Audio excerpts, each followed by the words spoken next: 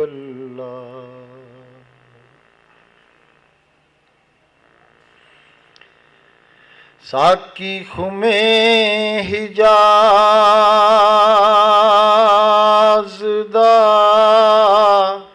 सदा कायम साकी खुमे हिजाज़दा सदा कायम और कुल पसार फनादाए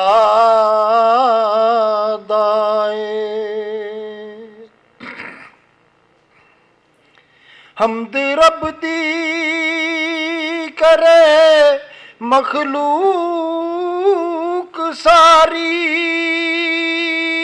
हमद रब दी करे मखलूक सारी ज़ाकर रब ज़िक्रे मुजतबा दाए वरफ़ाना लका ज़िक्रक ज़ात जिसदी ए फरमान ज़ाते किबरिया दाए इन्नल्लाह मलाइकातुहु दसे कैडा शान मदीने दे शहदाए कैडा शान मदीने दे शहदाए कैडा शान मदीने दे शहदाए। जज़ाकल्लाह माशाअल्लाह। मैं आने वाले हर मुअज़्ज़िज़ रुकने बार का शुक्रिया अदा करता हूँ कि उन्होंने अपना कीमती वक्त निकाल के यहाँ तशरीफ़ लाए। मैं मोहम्मद इलियास शेख साहब को खुशामदीद कहता हूँ और मुख्तसर ये कि आज इस बात का बरमिला इजहार करता हूँ कि मौलवी सिराजुल हक ला चैम्बर का एक चमकता हुआ सितारा हैं, अल्लाह उन्हें कायम व दायम रखे। एक उनके शेर से शेर एक कहूँगा, उसे नहीं है ख़ुद अपने कद का अंदाज़ा, वो आसमां है मगर सर झुका के चलता है। मैं मुल्तमिस हूँ सदर बार से कि वो डाइस पर तशरीफ़ लाएँ। और बिस्मिल्लाहिर्रहमानिर्रहीम। लेक्चर सीरीज़ का इख्तिताम हुआ चाहता है। इस सफ़र में बहुत सारे दोस्त हमारे साथ शामिल रहे, काफ़ी सीनियर्स ने भी इसमें वक्त दिया और कोशिशें की गई हाई कोर्ट बार एसोसिएशन की तरफ से कि जो प्रैक्टिस है हाई कोर्ट की उस एरा को कवर किया जाए और नौजवानों की रहनुमाई की जाए। हमने ये लेक्चर अपने यूट्यूब चैनल पे भी जो है वो डाले हैं और आप सबके लिए रहनुमाई की कोशिश की है। लॉ मूड्स में जा रहे हैं, आप सबसे रिक्वेस्ट है कि अपने दोस्तों को कहें जो इसमें पार्टिसिपेट करना चाहते हैं वो इन्हीं with reference to these lectures 25 तक अपने आप को रजिस्टर करा लें। नौजवानों के लिए ये बहुत अच्छी अपॉर्चुनिटी है और उसके अंदर कैश प्राइजेज़ हैं। आज का लेक्चर इस लिहाज से अहमियत का हामिल है कि वो मेरे सेक्रेटरी साहब ने कहा कि जी चैम्बर का चमकता सितारा है। मैं ये कहता हूँ कि मेरी बार का असल फेस है ये पूरी बार का फेस है। और हम भी इनके चूँकि इस बार से ताल्लुक़ है तो हम हर वक्त बार का हर फ़र्द इनसे मुस्तफ़ीद होता है और रहनुमाई हासिल करता है। आज का लेक्चर जो है वो रिलेट करता है, बड़ा टिपिकल मुश्किल सब्जेक्ट था जो हमने बचा के रखा था और उसके लिए वो कहते हैं राइट मैन फॉर दी वो कहते हैं राइट जॉब के लिए। तो सिविल रिवीजन, सिविल अपील और रिव्यू की हद तक जो सब्जेक्ट बचता था हमारा, बाकी सारे एंगल से हमने कोशिश की, काम कर लिया उसके ऊपर। तो शेख साहब से मैंने रिक्वेस्ट की, आज इनकी बहुत ज़्यादा मसरूफियत थी लेकिन बाहर के लिए इन्होंने आज अपना कीमती वक्त निकाला, यहाँ तशरीफ़ लाए। आपकी कुछ तारफ़ कुछ यूँ है कि आपने 1985 में ये बार ज्वाइन की और आप मौलवी सिराजुल हक साहब के पास का चैम्बर आपने ज्वाइन किया। 1987 में आप हाई कोर्ट बार के मेंबर बने। 2001 में आपका सुप्रीम कोर्ट का लाइसेंस हुआ और 2003 में आप सदर डिस्ट्रिक्ट बार एसोसिएशन मुंतखब हुए। मैं मुल्तमिस हूँ आज के मेहमान ग्रामी से कि वो तशरीफ़ लाएँ और अपना लेक्चर डिलीवर करें। बिस्मिल्लाहिर्रहमानिर्रहीम। मैं सबसे पहले मौजूदा जो हमारी एग्ज़ेक्टिव बॉडी थी उसका ममनून भी हूँ कि उन्होंने आज मुझे ये मौका फराहम किया कि मैं आपको इस टॉपिक पे लेक्चर दे सकूं। लेकिन उससे पहले मैं ये ज़रूर कहूँगा कि ये जो सिलसिला इन्होंने शुरू किया अपनी ऑफ़िस ज्वाइन करने के बाद, ऑफ़िस का चार्ज लेने के बाद, ये बहुत इम्पॉर्टेंट आस्पेक्ट है इस वक्त हमारी बार का। लेकिन मैंने देखा कि जो डिस्ट्रिक्ट बार में मैंने लेक्चर दिया था उसमें नेचुरली हमारी अटेंडेंस जितनी होनी चाहिए मौजूद होती है। यहाँ पर आज एक इलेक्ट्रिसिटी का भी इशू आ गया।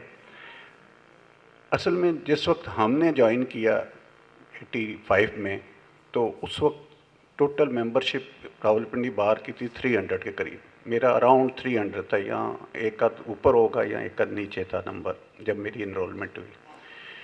तो उस वक्त की जो 300 की बार थी ना, उसमें मैं समझता हूँ कि दोनों साइड पे प्रैक्टिस करने वाले, सिविल साइड पे या क्रिमिनल या दूसरे लेबर साइड्स पे थे या सर्विसेज पे थे, वो लेजेंड्स थे मोर देन 50%।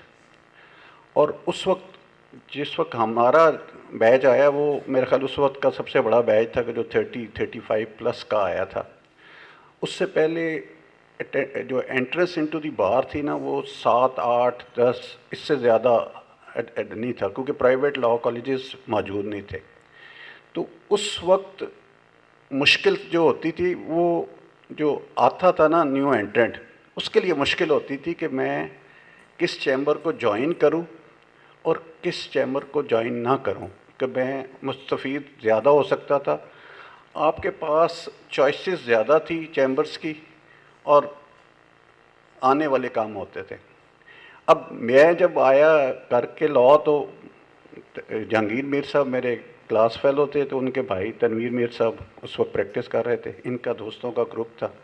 हम आए तो उन्होंने कहा कि अभी आपने ज्वाइन नहीं किसी को करना, आप बैठ जाएं मुख्तलिफ कोर्ट्स में, सीनियर्स को सुने और उसके बाद डिसीजन लें कि आपने ज्वाइन किसको करना। यानी कि ऑप्शन या चॉइस थी विद दी न्यू एंट्रेंट।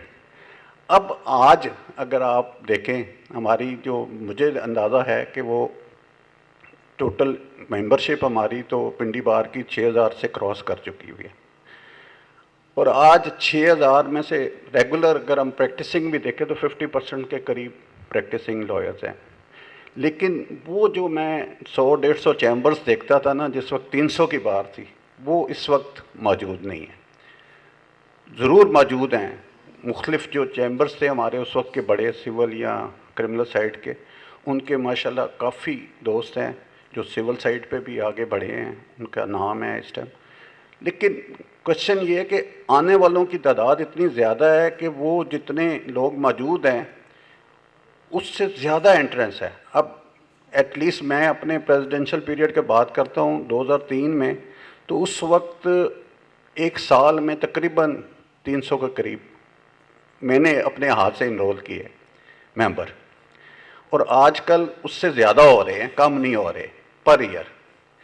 तो जब 300 या 400 आ रहे हैं और आपके पास 300-400 वो सीनियर चैम्बर मौजूद ही नहीं है, तो हालांकि कंपैरेटिवली अगर देखा जाए तो जब हम पढ़ के आए तो उस वक्त एजुकेशनल सिस्टम या लेवल सरकारी स्कूल्स का था, कॉलेजेस का था, जिसमें वो फैसिलिटीज़ नहीं थी। अब जो माशाल्लाह नए आ रहे हैं हमारे दोस्त, वो अच्छे इंस्टीट्यूशन से पढ़ के आ रहे हैं, फॉरेन डिग्रीज के साथ आ रहे हैं, लेकिन उन्हें जो प्रैक्टिकल प्रॉब्लम आ रही है ना कि उनको ग्रूम करने के लिए आगे वो उतने चैम्बर्स मौजूद नहीं है। तो उसका वाहिद एक हल जो था ना वो ये था कि हमारा एक, वैसे तो होनी चाहिए जो जैसे एकेडमीज़ होती हैं, वो हमारा जो अप्रेंटिस पीरियड है उसमें भी एकेडमीज़ का कॉन्सेप्ट नहीं है। तो अब बार एसोसिएशंस के पास इसके अलावा ऑप्शन कोई नहीं है कि ये जो एक लेक्चर्स का सिलसिला शुरू किया हुआ है ताकि जो प्रैक्टिकली प्रॉब्लम आ रहे हैं लोगों को अपनी प्रैक्टिस के दौरान उसको मीट किया जा सके। मैंने तो बल्कि सजेस्ट किया था पाकिस्तान बार काउंसिल के मेंबरान को, बल्कि एग्जीक्यूटिव कमेटीज़ को भी, कि जी आप ये जो अप्रेंटिस पीरियड अब 1 साल का हो गया, अब हालांकि गैड भी आ गया, NTS भी था और भी हैं सारे, लेकिन एक आना चाहिए बार काउंसिल की तरफ से, वो 1 साल के दौरान बाकायदा पूरी प्रॉपर एकेडमीज़ हों और ये बार एसोसिएशन हों, हम बैठे हैं सीनियर्स हो और लोग बैठे हैं जो उनको कर सकते हैं, एक प्रॉपर, और उसके बाद उनका बाकायदा एग्ज़ाम हो जाए, रिटर्न ना हो तो वर्बली ये जैसे मूट आप कर रहे हैं लॉ मूट, ये हो जाए। बहरहाल जिस हद तक ये पॉसिबल है बार एसोसिएशन की तरफ से ये एक बहुत अच्छी कोशिश है, इसको जारी रहना चाहिए। मुझे आज का जो टॉपिक दिया गया है वो है अपील, रिवीजन एंड रिव्यू। तो स्टार्ट विद रिव्यू, अपील से करते हैं जो इम्पोर्टेंट टॉपिक है। अपील जो है, सबसे पहली बात ये है कि अपील का जो राइट है ये सब्सटेंटिव राइट है, तो ये क्रिएशन ऑफ स्टैट्यूट है। अगर किसी भी लॉ के तहत जो सिविल साइड के हमारे जितने भी स्टैट्यूट्स हैं, ये रेमेडी अगर उसमें प्रोवाइडेड है तो then you have got a right of appeal. अगर ये राइट क्रिएशन ऑफ स्टैट्यूट नहीं है तो आपका राइट वेस्टेड नहीं है। अब बाज़ लॉज में ये अपील प्रोवाइडेड है, प्रोसीजर तो डेफिनेटली CPC मेन करता है, बाज़ का स्पेशल लॉ जो होते हैं उनका अपना एक प्रोसीजर होता है अपील का, लेकिन बाज़ लॉज में अपील एज अ राइट मौजूद नहीं है। जैसे मैं इसी की एक एग्जांपल दूंगा कि अगर आर्बिट्रेशन प्रोसीडिंग में आप जाएं, अवार्ड होता है, अवार्ड जब रूल ऑफ कोर्ट बनने के लिए 14-17 के तहत आता है, तो वो जब कन्वर्ट होता है into judgement and decree award, तो उसकी अपील सेक्शन 39 में नहीं प्रोवाइडेड। तो अब अक्सर जो सबसे बड़ी गलती अपील दायर करते वक्त हो रही है वो ये है कि आप प्रोविजन ऑफ लॉ देख नहीं रहे होते और रूटीन में होता है एक जहन में कि ये जजमेंट एंड डिक्री है और हम अपील करने जा रहे हैं। तो सेक्शन 39 आर्बिट्रेशन एक्ट में अपील प्रोवाइडेड नहीं है। वहाँ आपके ऑब्जेक्शन ओवर द अवार्ड अगर रिफ्यूज़ होते हैं तो वो अपीलेबल है, लेकिन डिक्री को अगर आप चैलेंज करेंगे तो आपकी अपील मेंटेनेबल नहीं है। अब उसका जो सिर्फ एक है सेक्शन 14, 15 और 17 को आप देखेंगे, 15 में आके उन्होंने ये कहा हुआ है कि अगर judgement and decree in excess of award है या उससे वेरी कर रही है डिग्री, तो उस सूरत में उस हद तक अपील प्रोवाइडेड है। तो फिर टेक्निकल प्रॉब्लम क्या होता है कि जब आपका राइट ऑफ अपील प्रोवाइडेड नहीं और आप अपील कर देते हैं तो बाद में क्वेश्चन ऑफ वो लिमिटेशंस आ जाते हैं, कन्वर्जन के आ जाते हैं, वो काफ़ी वो प्रोसीजर है, वो मैं आगे जाके देखूंगा। तो जो बुनियादी बात है while practising in law in civil side, even criminal side पे भी, कि आपने अगर अपील फाइल करनी है तो unless and until it is provided under the statute only then you can file appeal. अब अपील हर जो लॉ है उसमें उसकी वर्डिंग डिफरेंट है। अब अगर 96 की अपील देखेंगे ना तो उसमें वर्ड्स लिखे हुए हैं कि appeal shall lie against a decree. वहाँ ना वर्ड जजमेंट लिखा हुआ है, ना फाइनल ऑर्डर लिखा हुआ है, ना ऑर्डर लिखा हुआ है, उसमें वर्ड लिखा हुआ है डिक्री। तो जो पहला टेस्ट है while filing appeal under section 96 CPC, you have to file appeal against the decree. अब इसमें जो प्रैक्टिकल कॉम्प्लिकेशन आ रही है वो ये आ रही है कि डिक्री जो है अक्सर जो कोर्ट्स हैं वो ऑर्डर नहीं कर रही होती हैं कि डिक्री शीट बी ड्रॉन, और बाज़ केसेस में मैंने ये भी देखा प्रैक्टिकली कि ऑर्डर हुआ होता है, डिक्री शीट बनती नहीं है, हम अप्लाई करते हैं। हमारे तो खैर वो इन बिल्ट हुई है ना कि इवन मुंशियों को भी हमने समझाया हुआ कि जब भी आपने अप्लाई करना है नकल के लिए तो जजमेंट एंड डिक्री यानी कि फैसला व डिग्री लिखा जाता है कि उसके लिए अप्लाई करें, क्योंकि लिमिटेशन स्टार्ट हो जाती है। अगर आप फैसले के लिए अप्लाई कर देते हैं, डिग्री के लिए अप्लाई नहीं करते, डिग्री बनी हुई है तो आप फैसला ले के अपील कर देते हैं, वो बाद में लिमिटेशन का इशू आ जाता है। क्योंकि अब 96 पे मैं सारी जजमेंट्स लाया हुआ हूँ, मैंने नोट बनाया हुआ है, वो मैं इंशाल्लाह कॉपीज़ हो नहीं सकी, मैं वो डिलीवर कर दूँगा। Appeal lies under section 96 against a decree. तो पहला टेस्ट आपका है, चेक ये करना है कि जब आपने नकल ली है तो उसके साथ डिक्री शीट मौजूद है या नहीं। डिक्री है तो आपने अपील करनी है।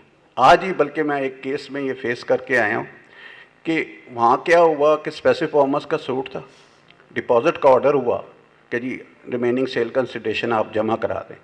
अब उसने जमा नहीं कराया, suit was dismissed.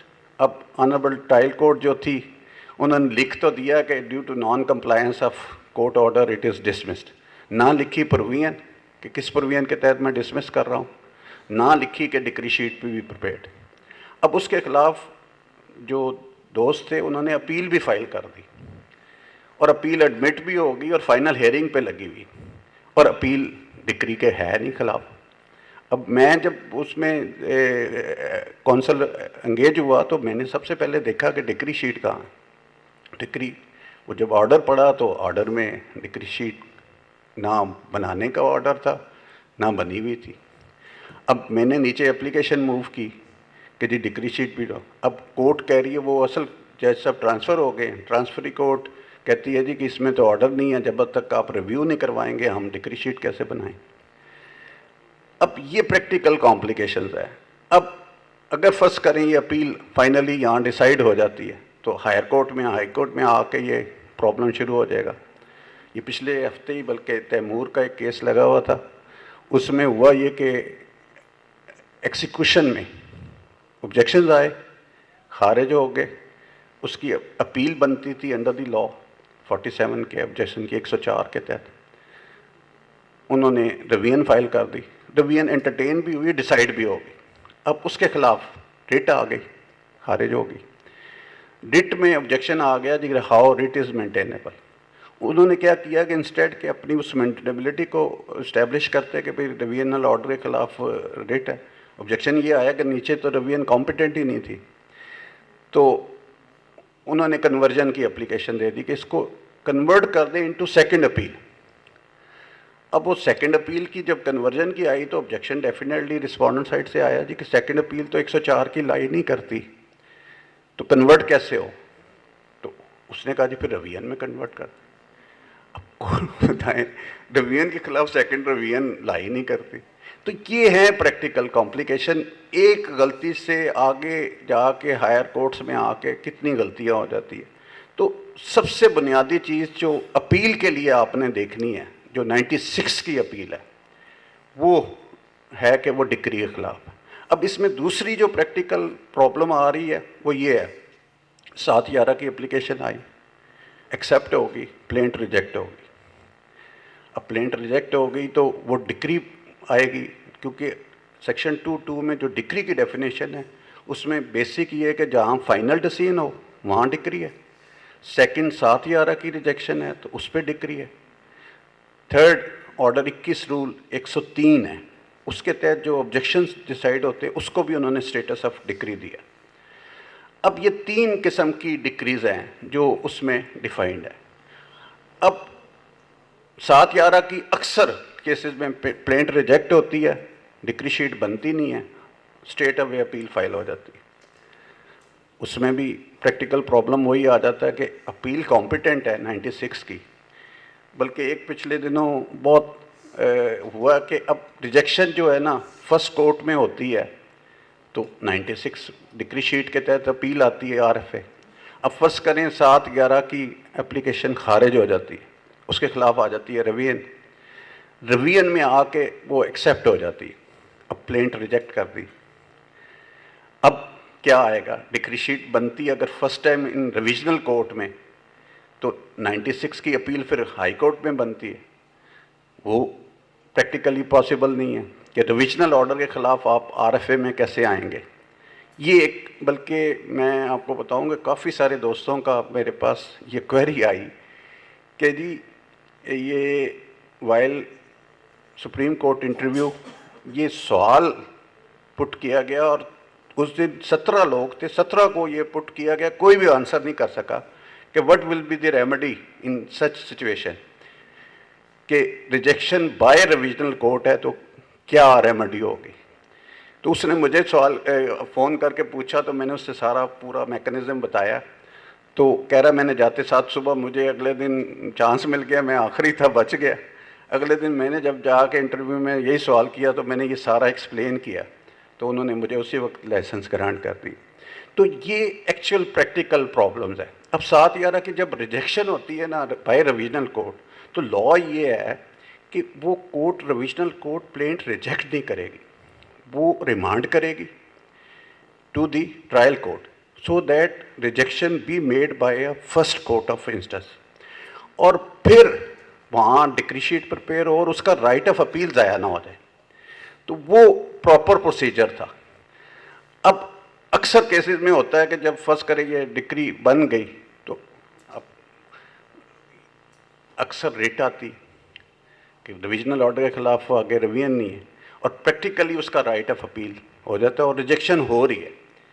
In 2 judgements हैं, मैं वैसे वो आपको दे दूंगा, जिसमें उन्होंने कहा है कि वो जो रिजेक्शन है उस पर डिक्री शीट बननी चाहिए even by the revisional court, लेकिन वो अप्रूव्ड सुप्रीम कोर्ट ने नहीं की, कि उस सूरत में फिर अपील जानी चाहिए हाई कोर्ट में। तो फिर उस पर जो लेटेस्ट जजमेंट्स आई हैं वो यही आई हैं कि proper courses to by a revisional court के वो रिमांड करे ताकि वो रिजेक्शन कन्वर्ट हो इनटू डिक्री और RFA लाइन करे। तो बेसिक टेस्ट में वही आपको कह रहा हूँ ना, डिक्री। अब दूसरा एक प्रैक्टिकल, जो मैं प्रैक्टिकल क्योंकि बात कर रहा हूँ, लॉ तो सारों ने पढ़े हुए हैं, सेक्शन सबको पता है कि कौन सी सेक्शन है। अब पार्टीशन एक्ट आप अगर देखें जो पुराना था 1913 का, उसमें प्रोविजन थी सेक्शन 3, 4 और जिनके तहत प्रिलिमिनरी डिक्री होती थी, उसके बाद फाइनल डिक्री होती थी। वो सेक्शन 8 के तहत उन्होंने उस पर लिखा हुआ था कि अपील तो प्रोवाइडेड नहीं थी स्पेशल लॉ में, लेकिन उन्होंने लिखा था कि ये जो प्रिलिमिनरी डिक्री होगी और final decree shall be treated as decree और अपीलेबल अंडर सेक्शन 8। अब उसमें भी प्रैक्टिकल प्रॉब्लम ये आता था कि डिक्री शीट नहीं प्रिपेयर होती थी, तो उसमें भी ये टेक्निकल प्रॉब्लम्स आते थे। मैंने अभी एक केस किया हुआ जो अभी स्टिल हाई कोर्ट में पेंडिंग है, उसमें यही हुआ कि फाइनल ऑर्डर हो गया उसका ऑक्शन का, सेल का ऑर्डर भी जो है ना उसमें वो अपीलेबल है। अब डिक्री शीट के बगैर रिवीजन आ गई, मैंने वहाँ ये ऑब्जेक्शन ले लिया कि ये तो अपील लाई करती थी, ये तो आ गए हैं गलत रिवीजन में, वो खारिज हो गई, वो अब यहाँ आ गए। अब यहाँ एक तो वही प्रॉब्लम आ रहा है कि रेट मेंटेनेबल है यहाँ रिवीजन, तो उसमें भी यही इशू अब अंडर उन्होंने बाकायदा उसको मूड पॉइंट बना के रखा हुआ कि इस पर आप एड्रेस करें। मेरा सिर्फ केस ये था कि 96 में अपील जो होगी वो सिर्फ डिक्री के ख़िलाफ़ होगी, जजमेंट के ख़िलाफ़ नहीं है, ऑर्डर के ख़िलाफ़ नहीं है। अब इसी से पैरेलल अगर आप देखें कि जो डिक्री के ख़िलाफ़ अपील है 96 की, इसके अलावा और कोई प्रोविजन नहीं है CPC। लेकिन अगर आप स्पेशल लॉज में आते हैं ना, तो यहाँ वर्ड लिखा हुआ है an appeal shall lie against a decree, लेकिन आप अगर रेंट प्रेमिसेस एक्ट में आते हैं ना, तो वहाँ लिखा हुआ है कि एन एग्रीव पार्टी। अब मैं वो आ रहा हूँ कि हु कैन फाइल अपील, कि जब एक ऑर्डर पास हो जाता है, डिक्री भी बन जाती है, तो हु कैन फाइल अपील, ये पहला मैंडेटरी आपका प्रैक्टिकल कॉन्सेप्ट है कि हु कैन फाइल अपील। अब उसमें जो सीपीसी में अगर आप आएंगे ना 96 में, तो उसमें तो 6 कैटेगरीज हैं कि जो अपील फाइल कर सकते हैं। Number 1, party to the proceeding. अब ये सीपीसी की 96 की जितनी इंटरप्रिटेशन आई है ना अब तक, उसमें वर्ड अपील, मैंने आपको जैसे बताया ना कि appeal shall lie against a decree, उसमें लिखा नहीं हुआ है कि हु कैन फाइल अपील। तो उसमें आगे आपको देखना है कि हु कैन फाइल अपील।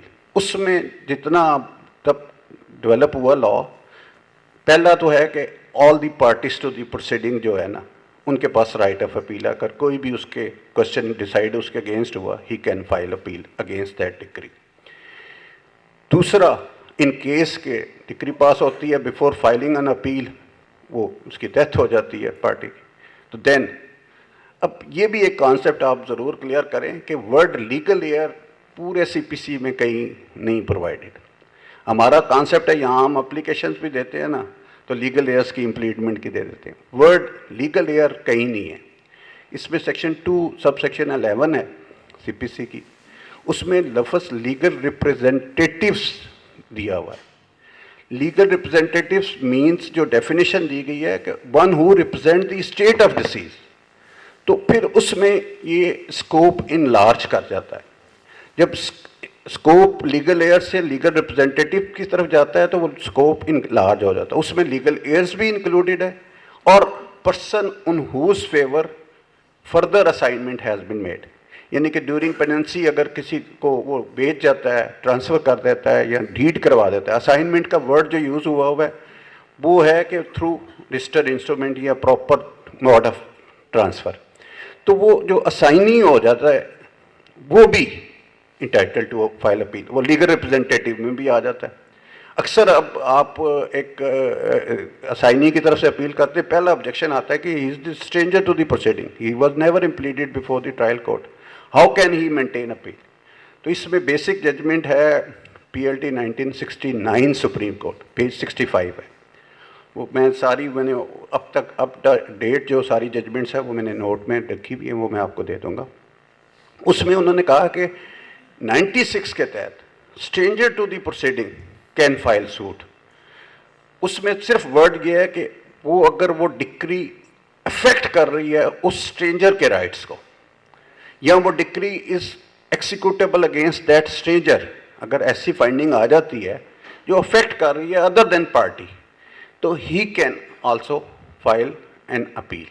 अगर रेगुलर सूट में जैसे suit for possession through ejectment आता है, आप एक सूट फाइल करते हैं एक ऐसे पार्टी के खिलाफ कर लेते हैं जो इन पोजेशन नहीं है, आप सूट फॉर पोजेशन की डिग्री ले लेते हैं। अब वो डिग्री तो सूट फॉर पोजेशन होगी, ए ने किया बी के खिलाफ, लेकिन मौके पर काबिज है सी।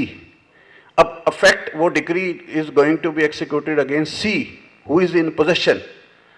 तो उस सूरत में अब बी को तो ज़रूरत नहीं है अपील करने की, वो करेगा भी नहीं, तो वो सी को उन्होंने इंटाइटल कर दिया कि he is the stranger to the proceeding but he can file, क्योंकि this decree is ultimately going to affect his right. तो उस सूरत में स्ट्रेंजर टू दी प्रोसीडिंग, ये 96 में सिर्फ कॉन्सेप्ट है कि stranger to the proceeding can also file appeal. अब स्ट्रेंजर टू दिस का मैंने एक एग्जांपल दी, इसी तरह की मुख्तलिफ एग्जांपल्स आ सकती हैं। अब उसके बाद मैंने आपको बताया तीसरा लीगल रिप्रेजेंटेटिव, उसमें उन्होंने फर्दर जो असाइन किया ना कि वो असाइनिंग जो इंटरेस्ट है ना during the pendency of lease, he can also maintain. अब एक सूट होता है हमारे जो आपके नेचुरली जो सिविल में प्रैक्टिस कर रहे हैं, इवन जो क्रिमिनल में करते हैं, उन्हें भी बनाना है बेनामी का, जो अब बहुत ज़्यादा क्रिमिनल साइड पर भी कॉन्सेप्ट आ गया। अब बेनामी का जो डिक्लेरेशन होता है तो उसमें लॉ ये है कि जो ओरिजिनल बेनामी है और ऑस्टेंसिबल दोनों मेंटेन कर सकते हैं अपील। अब इसी तरह एक सिचुएशन अराइज हो जाती है, एक से ज़्यादा प्लेंटिफ्स हैं, दावा खारिज हो जाता है, बाकी प्लेंटिफ्स नहीं करना चाह रहे अपील, तो एनी वन प्लेंटिफ और डिफेंडेंट अगर एक से ज़्यादा can maintain appeal and can challenge as a whole the decree. ज़रूरी नहीं कि वो अपने इंटरेस्ट की हद तक करेगा, जब वो डिक्री को चैलेंज करेगा तो एज ए होल करेगा। तो any party either of them, यानी कि आइदर ऑफ प्लेंटिफ और either of defendant can maintain the appeal. लेकिन उसमें प्रैक्टिकल रिक्वायरमेंट ये है कि जो ज्वाइन नहीं कर रहे उसको आपने एज ए रिस्पोंडेंट इम्प्लीड करना है। अदरवाइज ऑर्डर 21 रूल 6 के तहत और आगे रूल 14 है शायद 41 का 6 और 40 के, उसके जो नीचे पार्टीज़ है ना, आपने उन सब को फरीक लाजमी बनाना है अपील में। आ जाएगा कि इस सूरत में आ जाता है। अब बात सिचुएशन होती है कि एक दावा हुआ, एक ने डिक्लेरेशन किया कि मैं ऑनर हूँ, दूसरे ने डिफेंस में किया जी कि मैं ऑनर हूँ, लेकिन अल्टीमेटली एविडेंस में दोनों इस्टेब्लिश नहीं कर सके अपनी ऑनरशिप। तो उस सूरत में नॉर्मली कोर्ट्स क्या करती है कि जहाँ ओनरलेस लैंड आ जाए तो एस्टेट लैंड डिक्लेयर हो जाती कि ये it will vest on the government. तो उस सूरत में वो अगर फर्दर अपील्स में आता है तो फिर राइट गवर्नमेंट को भी दे दिया गया है कि अगर वो बाद में डिक्लेयर हो जाती है अदर देन एस्टेट लैंड तो उसको राइट ऑफ अपील भी दे दिया गया। तो ये कैटेगरीज है। अब जैसे पार्टनरशिप है, पार्टनरशिप एक्ट के तहत पार्टनरशिप में नॉर्मली जो सूट फाइल होता है ऑर्डर, अगर आप 30 देखेंगे सीपीसी के how to file a suit against firm और how to file suit against the company, वो 29 में आता है। तो उसमें क्योंकि फर्म के ख़िलाफ़ आप सूट मेंटेन कर सकते हैं, नॉर्मली जो है ना वो अगेंस्ट पार्टनर्स हम इम्प्लीट करते हैं ताकि कोई कॉम्प्लिकेशन ना रहे। लेकिन अक्सर केसेस में ये होता है कि आपने फर्म के ख़िलाफ़ कर दिया सूट, वो अल्टीमेटली डिसाइड हो गया, आइदर वे डिसमिस हुआ या डिग्री हुआ, दोनों सूरतों में डिक्री शीट तो बननी है। अब फर्स्ट करें कि वो इंटरसी भी इशू आ जाता है पार्टनरशिप का, पार्टनर्स का, तो उस पर अब लॉ सेटल्ड है कि any partner can file appeal. उसके लिए ज़रूरी नहीं कि फर्म ज़रूर आए, फर्म अगर नहीं आ रही है, उसके पास पावर नहीं है to file appeal on behalf of partnership firm, तो फिर any member of the partnership can file appeal. तो ये कैटेगरीज जो मैंने अभी तक इसमें इलस्ट्रेट की है वो 7 बन जाती है। तो उसके अलावा भी अगर किसी का सवाल हुआ किसी ऐसी सिचुएशन में तो मैं उसको फर्दर रिप्लाई करूँगा। अब इसमें जो इम्पोर्टेंट आता है ना, जो मैं जिसको डिस्टिंग्विश कर रहा था, कि जो आप रेंट लॉज में देखेंगे ना, वहाँ वर्ड लिखा हुआ है अपील का सेक्शन 28 में जो हमारा पंजाब का है, और वहाँ सेक्शन 21 है इस्लामाबाद में, उसमें लिखा हुआ है any aggrieve party to the list can file appeal. अब ये फ़र्क है 96 का और रेंट लॉज का, यही फैमिली कोर्ट में भी है। तो वहाँ एग्रीव पार्टी वर्ड लिखा हुआ है। तो उस सूरत में अब जितना लॉ सेटल हुआ है इस पर कि stranger to the proceeding can not maintain appeal in special laws, कि जहाँ उन्होंने उसको रिस्ट्रिक्ट कर दिया to the party to the proceeding. अब उसमें प्रैक्टिकल ये भी आता है, वहाँ भी प्रॉब्लम आता है कि एक इजेक्टमेंट पटिशन फाइल की, एक ने एक बी के ख़िलाफ़, वो बी वहाँ है ही नहीं काबिज। अब वो इजेक्टमेंट ऑर्डर लेके एग्जीक्यूट करना चाह रहा सी के ख़िलाफ़। जैसे मैंने सूट फॉर इजेक्टमेंट में बताया ना, यहाँ तो 96 में अपील है लेकिन वहाँ अपील नहीं, को ऑनर है, लॉ सेटल है रेंट लॉज में। इसमें बेसिक जजमेंट 99 SCMR है 348 और दूसरी है 2000 SCMR 678। उसमें उन्होंने कहा है कि एनी को honour can maintain ejectment petition. अब फर्स्ट करें एक को ऑनर के हक़ में इजेक्टमेंट पटिशन हो जाती है, वो फुल पोजीशन लेने जा रहा है। अब दूसरा को ऑनर कहता जी कि ये तो मेरे राइट्स को अफेक्ट कर रहा है, तो can other co-owner maintain an appeal. Law इस पे सेटल है, 91 सुप्रीम कोर्ट है कि he can not maintain appeal. इसी तरह अगर सी इन पोजेशन है और वो अपील करना चाह रहा है तो रेंट लॉज में वो he can not maintain appeal, क्योंकि he is not aggrieve party word क्योंकि एग्री पार्टी लिखा हुआ है तो पार्टी टू द लिस्ट पे अब जितनी इंटरप्रिटेशन आए। इसी तरह बैंकिंग लॉज में, फैमिली लॉज में, तो वहाँ फिर आपके लिए नेचुरली अपील की रेमेडी नहीं है। वो मैं आपको आपकी फैसिलिटी के लिए कर देता हूँ कि वो वहाँ आपका आ जाता है ऑर्डर 21 रूल 99 है और 100 है कि आप अगर इन पोजेशन है, डिक्री होगी है बी के ख़िलाफ़, सी इन पोजेशन है, तो वो रजिस्ट कर सकता है वहाँ पर ऑर्डर 21 रूल 99 में। वो ऑब्जेक्शन देगा कि जी ये डिक्री तो मेरे खिलाफ है नहीं, तो how it is executable against me. वो बिफोर डिस्पोजेशन 99 है और आफ्टर डिस्पोजेशन अगर आप डिस्पोजर्स हो जाते हैं तो 100 में रेस्टोरेशन ऑफ पोजेशन के लिए जाएंगे, तो वहाँ अपील नहीं है। तो ये भी एक अपील के लिए आपके जहन में होना चाहिए कि हम स्ट्रेट अवे उठाते हैं, अपील कर देते हैं, अपील में सारे से पहला ऑब्जेक्शन ये आ जाता है कि अपील मेंटेनेबल नहीं। तो ये इंस्टांसेस हैं कि who can file appeal in civil side और स्पेशल लॉज। पर हर स्पेशल लॉ में आपको देखना ये पड़ेगा कि वहाँ वर्डिंग क्या है। वर्डिंग को आपने एनालाइज करना है और उसकी रोशनी में प्रोसीड करना है।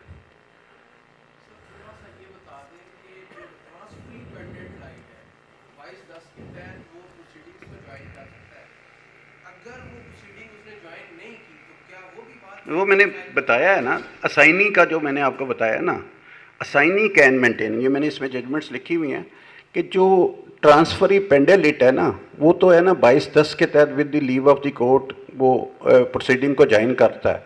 फर्स्ट करें ट्रायल कोर्ट में वो ज्वाइन नहीं करता है, अल्टीमेटली डिसाइड हो जाता है उसके खिलाफ जो उसका वेंडर है। तो अब वेंडर को तो कोई इंटरेस्ट नहीं बाकी रहा ना, वो अपील क्यों करे।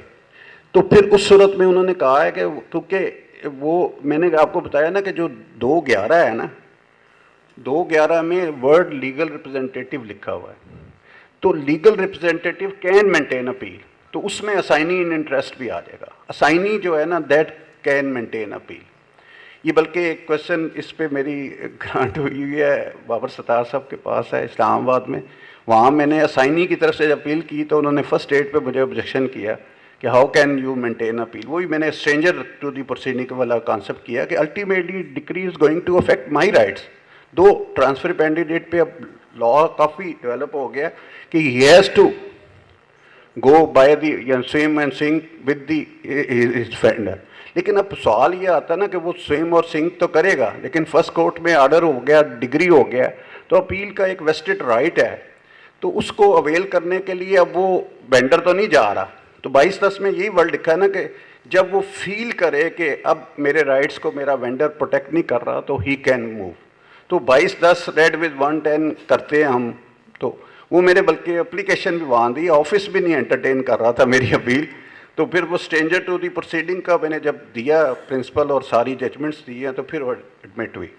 तो वो स्ट्रेंजर टू दी प्रोसीडिंग में भी आप लेके जा सकते हैं और असाइनी वो उसी में फॉल करेगा लीगल रिप्रेजेंटेटिव, तो he can maintain appeal.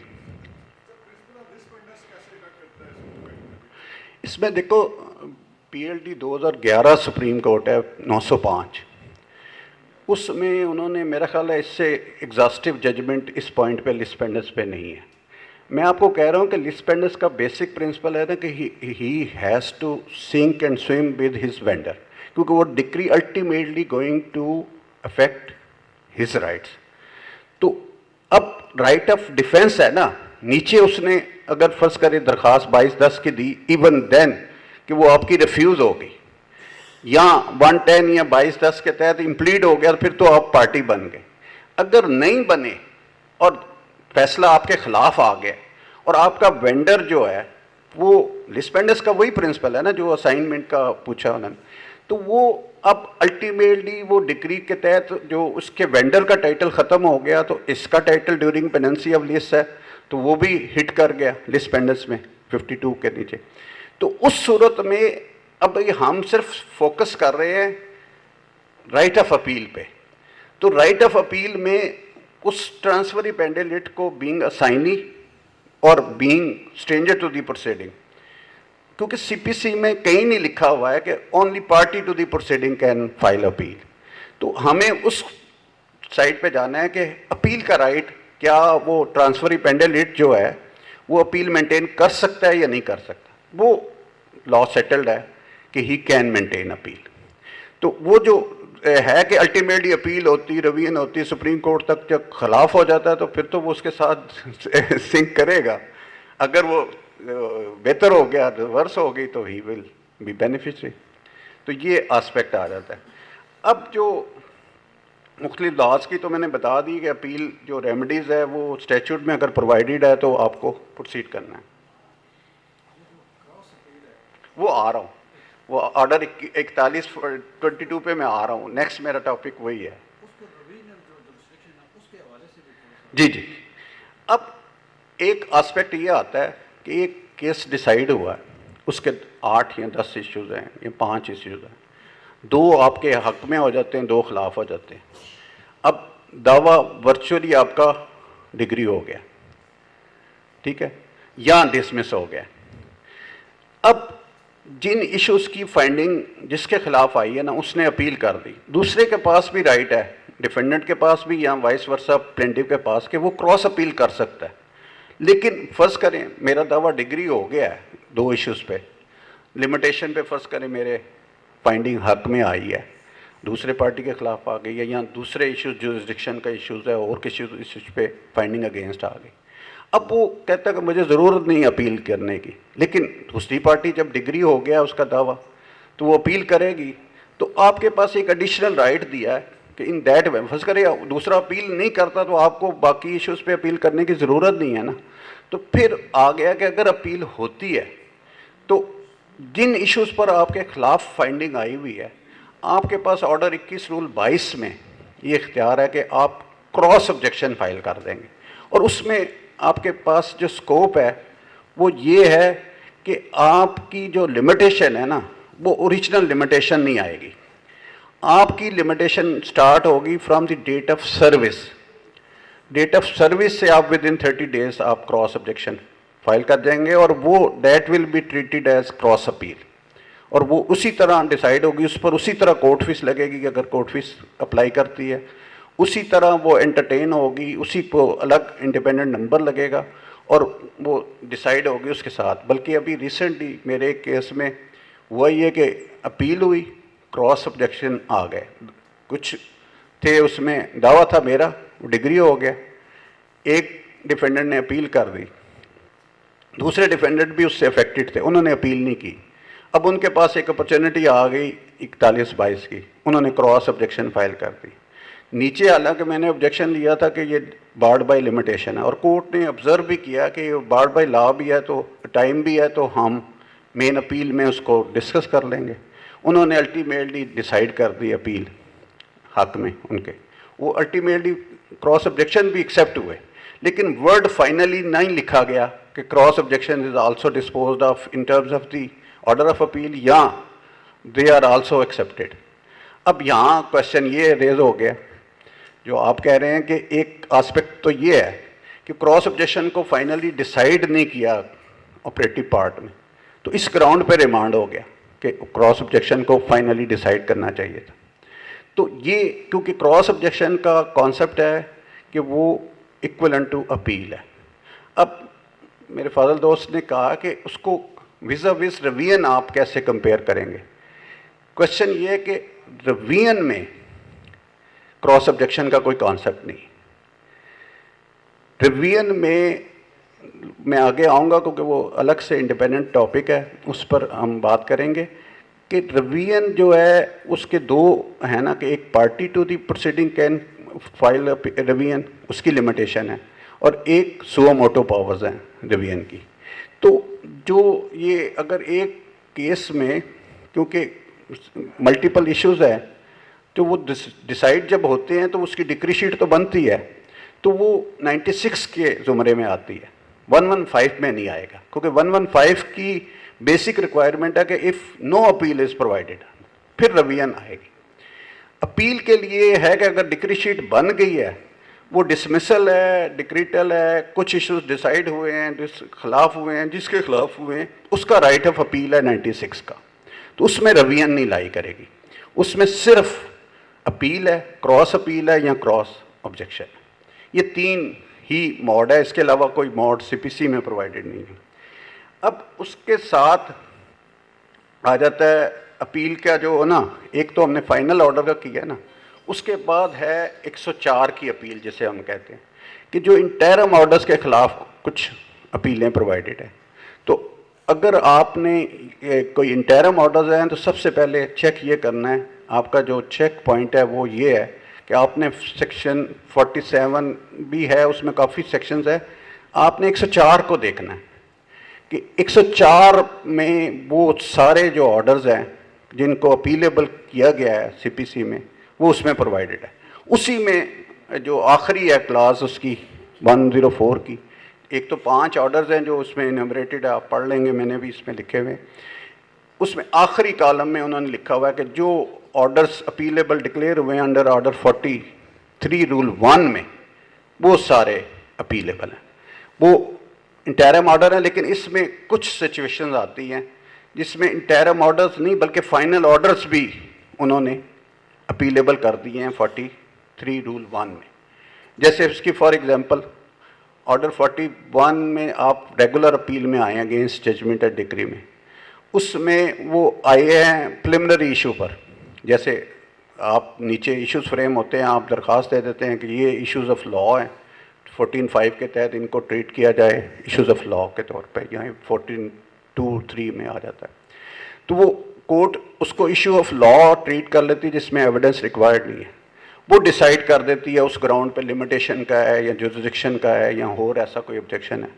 Question of law है जिसमें एविडेंस रिक्वायर्ड नहीं है, उस पर अगर नीचे से डिसाइड हो जाती है, डिसमिस हो जाता है दावा, तो डिक्री बन गई, उसकी अपील आ गई। अब अपील में वो इशू रिवर्स हो जाता है। जब रिवर्स होता है तो केस रिमांड होगा। तो जो केस रिमांड होता है ऑर्डर 21 रूल 23 और अब 23A भी आ गया, उस पर उन्होंने कहा है कि ये ऑर्डर 43 रूल 1U के तहत ये अपीलेबल है। जब 1U के तहत अपीलेबल है तो फिर आप उस ऑर्डर के ख़िलाफ़ अगर आना चाहते हैं रिमांड में तो फिर आपको FAO करनी पड़ती है 43 में। है ये फाइनल ऑर्डर है लेकिन उसको अपीलेबल किया हुआ है, हालांकि इंटरम ऑर्डर्स में फॉल नहीं करता। और अक्सर हमें जब लेके हम FAO आते हैं तो कोर्ट की तरफ से ये क्वेश्चन आता है कि ये how this appeal is maintainable before the high court. तो वो ऑर्डर 43 रूल 1U है जिसमें उन्होंने कहा है कि जो ऑर्डर ऑफ रिमांड है ऑन द ग्राउंड ऑफ जो क्वेश्चन ऑफ लॉ पे रिवर्स हुआ है, मेरिट्स पे नहीं, उस सूरत में ये अपील लाई करती है। This is the only final order है। एक दूसरा और कोई ऑर्डर इसमें ऐसा नहीं है जो कि फाइनल हो। अब एक जो अपील के हवाले से 104 में सबसे ज़्यादा अभी मुझे फ़हीम ने भी 2-3 सिचुएशंस हाईलाइट की थी। एक ये है कि नीचे आप सूट फाइल करते हैं, फर्स्ट डे आप जाते हैं एड इंटरम इंजंक्शन के लिए ऑर्डर 39 रूल 1 और 2 के तहत, पहली डेट पे वो नोटिस कर देता है कोर्ट या रिफ्यूज़ कर देता है। रिफ्यूज़ हो गया, डिक्लाइन हो गया तो फिर तो अपीलेबल है उसे। अक्सर जो कॉम्प्लिकेशन आती है वो आती है कि जहाँ सिर्फ नोटिस कर दिया, ना रिफ्यूज़ हुआ और ना ग्रांट हुआ, तो वो क्योंकि जो ऑर्डर 43 रूल 1 है उसमें ये क्लियर कट लिखा हुआ कि any order pass under order 39 rule 1 और 2 CPC, उसमें 2A भी आता है, 2B आता है, 2C आता है, वो सारा आगे पहले 2 सब रूल 3 होता था जो अब अमेंड होकर 2C हो गया जिसमें कंटेम्प्ट के ऑर्डर आते, तो वो सारे अपीलेबल हैं। इवन अगर नोटिस भी होता तो it amounts to refusal of ad interim injunction in absence of the other side या without notice to the other side, तो वो अपीलेबल है। अभी जो फ़हीम ने यहाँ हम बैठे हुए थे लाइट की वजह से, तो उसने एक क्वेश्चन राइज किया कि आप अपील में जाते हैं, अपील में कोई इंटरम ऑर्डर हो जाता है, फर्स्ट करें फर्स्ट डेट पे एड इंटरम ऑर्डर रिफ्यूज़ हो जाता है, तो वहाँ अगर प्रोविजन अप्लाई हुई है ऑर्डर 39 रूल 1 और 2 की, अगर 2 है ना, एक 41(5) है जिसके तहत वो डिग्री को सस्पेंड करते हैं या कोई जो सिक्योरिटी पे या कोई भी स्टे आप मांगते हैं 41(5) के तहत है, वो सस्पेंशन ऑफ डिग्री से रिलेटेड। अगर फर्स्ट करें आपका दावा खारिज हुआ तो उस सूरत में आप जब अपील में जाते हैं तो आप एप्लीकेशन कभी देखेंगे तो वो एप्लीकेशन होती ऑर्डर 39, मैं तो जो लिखता हूँ हमेशा से वो 39 1 और 2 रेड विद 107 जो है ना अमृत धारा हम कहते हैं कि 107 के तहत एपलेट कोर्ट को वो सारी पावर्स मिल गई जो ट्रायल कोर्ट के पास है। तो 107 जब हम मिला के उसके पढ़ते हैं तो वो लगाते हैं, तो फिर हम स्टे की एप्लीकेशन देते हैं उसमें। अब दो सिचुएशन होगी, 41(5) के तहत अगर फर्स्ट करें सस्पेंड नहीं होती judgment and decree first date पे, तो वो अपीलेबल ऑर्डर नहीं है ना, 43 में प्रोवाइडेड है ना।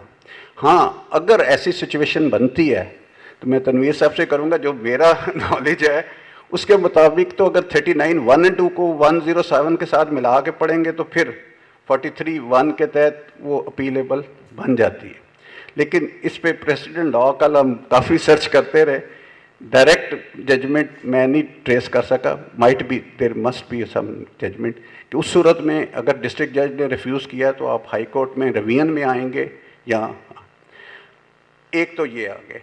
अब उसके बाद अपील ही के चैप्टर में हम लंबा तो नहीं ज़्यादा हो गए, उसके बाद है कि किन केसेस में अपील 96 की लाई नहीं करती, वो 96 में ही लिखा हुआ है। आगे आप जब 2, 3, 4 पढ़ेंगे ना, तो उसमें लिखा हुआ कि when an order is pass with consent of the parties, 3 में लिखा हुआ कि अगर कंप्रोमाइज़ हो जाता है 23(3) के तहत, आप कंसेंट डिक्री ले लेते हैं with the consent of both the parties, तो that is not appealable under section 96 even if decree is drawn in terms of compromise.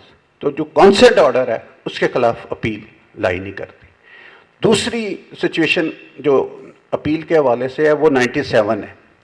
97 में लिखा हुआ है कि अगर तकसीम का दावा है या रेंडिशन ऑफ अकाउंट का दावा है या स्पेसिफिक परफॉर्मेंस का दावा है, उसमें अगर प्रिलिमिनरी डिक्री होती है, मॉर्टगेज का भी दावा है 34 का, उसमें भी प्रिलिमिनरी डिक्री होती है, तो प्रिलिमिनरी डिक्री को डेफिनेशन ऑफ डिक्री में फाल किया गया है, वो 96 की अपील बनती है। अब आपने प्रिलिमिनरी डिक्री में 2 चीज़ें डिसाइड होती है ना। फर्स्ट, अगर पार्टीशन सूट है तो आपका के जो who are entitle to this property, और फिर वो सब्जेक्ट मैटर डिटरमिन्ड होता है और उसमें शेयर्स डिटरमिन्ड होते हैं। ये है प्रिलिमिनरी डिक्री। अब फर्ज करें आप उसको चैलेंज नहीं करते, उसके बाद तो अगला प्रोसीजर शुरू हो जाता है कि whether it is mode of partition में चला जाता है।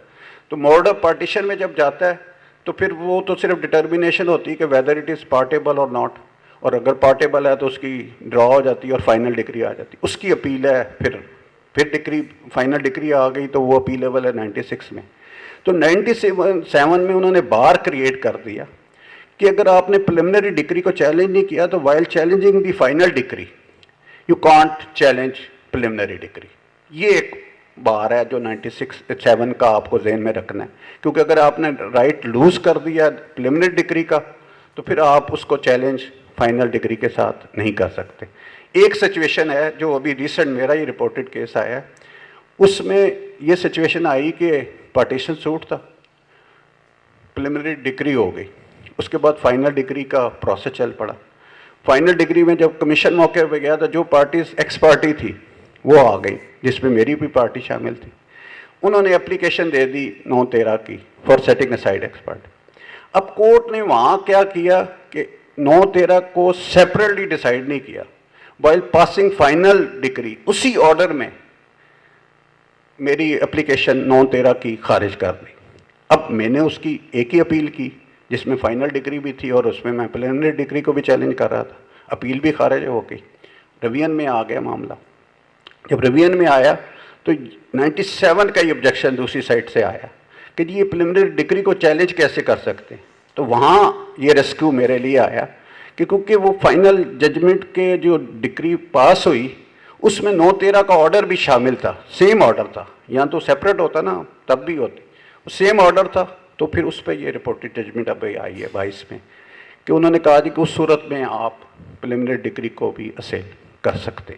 This is the one of the situation. जैसे 12/2 अगर आ जाती वो तो इंडिपेंडेंट प्रोसीडिंग होती है, 9/13 बेसिकली इसमें कवर होती है। अब इसके बाद नेक्स्ट जो हमारा आ जाता है इश्यूज, वो आ जाता है सेकंड अपील का, RSA। वो प्रोवाइडेड है अंडर सेक्शन 100। RSA है इन दैट इवेंचुअलिटी, इसमें 3 कैटेगरीज दी हुई हैं। आप अगर 100 सेक्शन पढ़ेंगे ना, 101 में लिखा हुआ है कि जो 100 में 3 ग्राउंड्स दी हुई हैं उसके अलावा आप सेकंड अपील फाइल नहीं कर सकते। वो ग्राउंड्स ऑफ अपील हैं समझ। और इसका बेसिक कॉन्सेप्ट मैं आपको दे देता हूँ कि ये जो 96 का और 100 का डिफरेंस है वो है कि 96 में जो अपील है वो एपलेट कोर्ट जो होती है वो कोर्ट ऑफ फैक्ट्स भी है और कोर्ट ऑफ लॉ भी है, वो दोनों चीज़ें देखेगी, क्वेश्चन ऑफ फैक्ट्स को भी देखेगी और क्वेश्चन ऑफ लॉ को भी देखेगी। लेकिन 100 में उन्होंने कहा है कि that is lie only against question of law पे। वो 3 कैटेगरीज उन्होंने लॉ की दी हैं कि जहाँ प्रोसीजरल एरर ऑफ लॉ है या दूसरा एरर ऑन दी है जो लीगल एरर है, तो वो लीगल एरर पे है। लेकिन इस पे जितना अभी डेवलप हुआ लॉ, उन्होंने कहा कि जो मिस रीडिंग और नॉन रीडिंग है वो भी क्योंकि आ जाती है एरर ऑफ लॉ में, तो 100 का स्कोप उन्होंने बढ़ाया कि miss reading and non reading की सूरत में भी मेंटेनेबल है, जो रिवीजन में भी ये लीगल प्रोसीजर चल रहा है। एक ये इसमें प्रेसिडेंट नाउ में डेवलपमेंट है। अब 102 में असल है बार कि आरएसए लाई कब करेगी, और ये बहुत बड़ी कन्फ्यूजन है। और मुझे मेरा ख्याल सबसे ज़्यादा फ़ोन जो इसी पॉइंट पे आते हैं कि जी ये जजमेंट हो गई है, अब मैं इसके ख़िलाफ़ अपील में डिसाइड हो गई है, मैं रिवीजन में जाऊँ या आरएसए में जाऊँ। अब आरएसए के लिए 102 में हमारे लॉ में ना सीपीसी में काफ़ी कॉम्प्लिकेशन रही हैं। पहले तो इस पे 2000 रुपये थी, फिर 5000 रुपये, क्योंकि फर्स्ट अपील का भी पहले डिफरेंट वो पेकनरी जुरिसडिक्शन थी। तो उस सूरत में ना 102 में जो अब लेटेस्ट अमेंडमेंट है ना, जब आई ना 18 में, जिसमें उन्होंने जुरिसडिक्शन पहले बढ़ाई उसकी फर्स्ट अपील की, डिस्ट्रिक्ट कोर्ट की जुरिसडिक्शन पेक्यूनरी कर दी 5 करोड़ रुपये। जब 5 करोड़ रुपये की तो उसके बाद 18 में अमेंडमेंट आई 102 में, जिसमें उन्होंने जो 2.5 करोड़ है 25 मिलियन की हद तक उन्होंने कर दिया कि अगर डिस्ट्रिक्ट जज के पास आपकी वैल्यूएशन पेक्यूनरी जुरिसडिक्शन या उसकी जो सारा था वो अगर है 2.5 करोड़ से अंदर अंदर, तो फिर आपकी आरएसए लाई करेगी।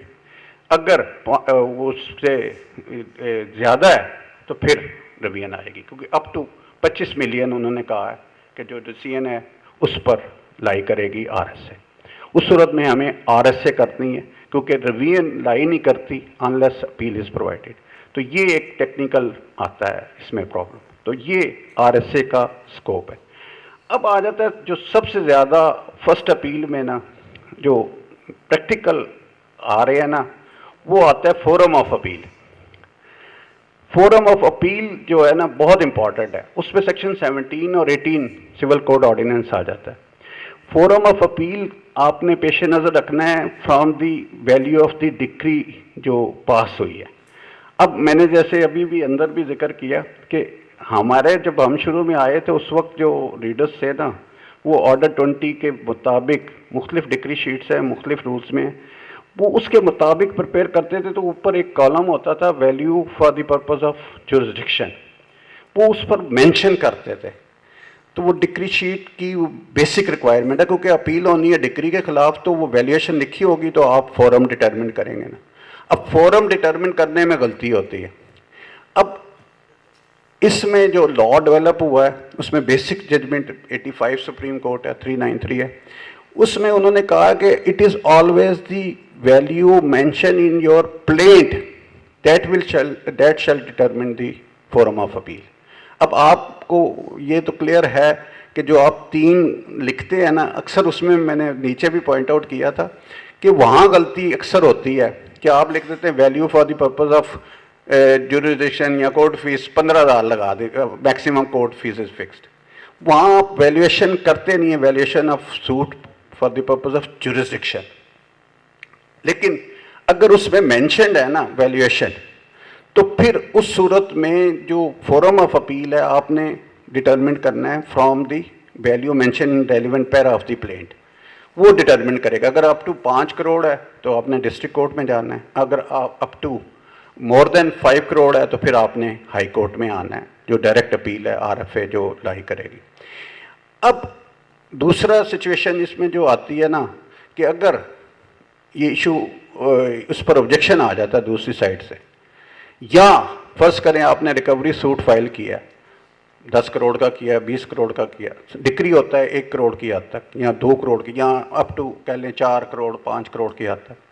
तो अब फोरम ऑफ अपील आ गया कि अगर अप टू 5 करोड़ डिग्री हुआ तो जो जिसके खिलाफ डिग्री हुआ वो तो अपील करेगा डिस्ट्रिक्ट कोर्ट में, लेकिन जिसका सूट था, जिसने 20 करोड़ या 50 करोड़ क्लेम किया हुआ था, अब उसने रिमेनिंग के लिए जाना है तो फिर उसका फोरम ऑफ अपील होगा अकॉर्डिंग टू प्लेंट, तो उससे जाना पड़ेगा हाई कोर्ट में। तो ऐसी सिचुएशन, एक ये सिचुएशन है, एक दूसरी सिचुएशन है कि एक से ज़्यादा सूट कंसोलिडेट हो जाती। अब उन तीनों सूट या 2 सूट्स हैं या एक से ज़्यादा सूट्स हैं, उनकी वैल्यूएशन डिफरेंट है।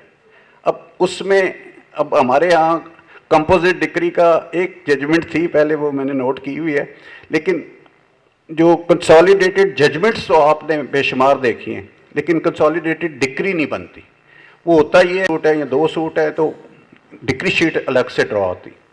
अब इस पे अपील पे तो लॉ सेटल्ड है कि कंसोलिडेटेड जजमेंट के खिलाफ आप एक अपील कर सकते हैं, लेकिन प्रॉब्लम आता है जहाँ वैल्यूएशन डिफरेंट हो।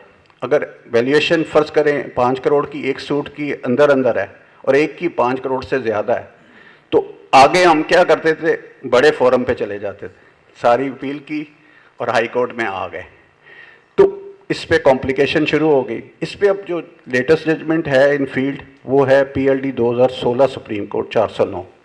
इस पे उन्होंने बाकायदा जस्टिस साकिब निसार साहब की जजमेंट है, उन्होंने मैकस भी मुकर्रर की है, वो बड़ा डिटेल जजमेंट उन्होंने दिया है इस पे। उस पे उन्होंने ये सिचुएशन हाईलाइट की है कि अगर फोरम डिफरेंट है तो आपने जिस फोरम की वो बनती है अपील, आपने उसी फोरम में अपील करनी, और उसके बाद अगर एक हाई कोर्ट में हो रही है, एक डिस्ट्रिक्ट कोर्ट में हो रही है, फिर सेक्शन 24 की एप्लीकेशन लेनी है, और उस सूरत में आपके वो 24 में ट्रांसफ़र होगी डिस्ट्रिक्ट जज वाली अपील और फिर डिसाइड होगी हाई कोर्ट में। तो इसलिए ये एक तो कंसोलिडेटेड अपील जो जजमेंट के खिलाफ अपील है, अगर आप एक अपील कर रहे हैं, अगर अलग अलग कर रहे हैं तो फिर तो इशू कोई नहीं, लेकिन अगर आप अपील कर रहे हैं तो जजमेंट तो एक लग जाएगी आपकी। लेकिन डिक्री शीट्स ये बड़ा बहुत ज़्यादा कॉमन जो एरर हो रही है ना, कि हम सारी डिक्री शीट्स साथ लगाते नहीं, तो जो डिक्री शीट रह गई उसकी अपील प्रॉब्लम कर देगी, टाइम पार्ट का हो जाएगी।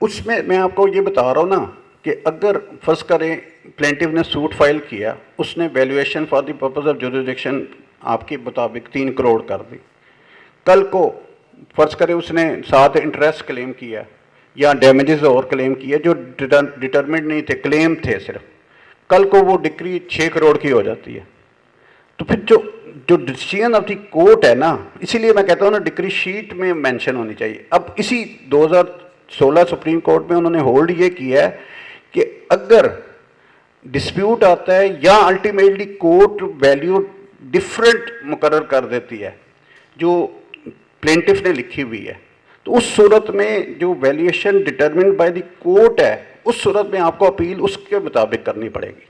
अगर डिक्री हुई है 6 करोड़ की तो आपको हाई कोर्ट आना पड़ेगा, अगर डिक्री हुई है लेस देन 5 करोड़ तो आपको डिस्ट्रिक्ट कोर्ट में जाना।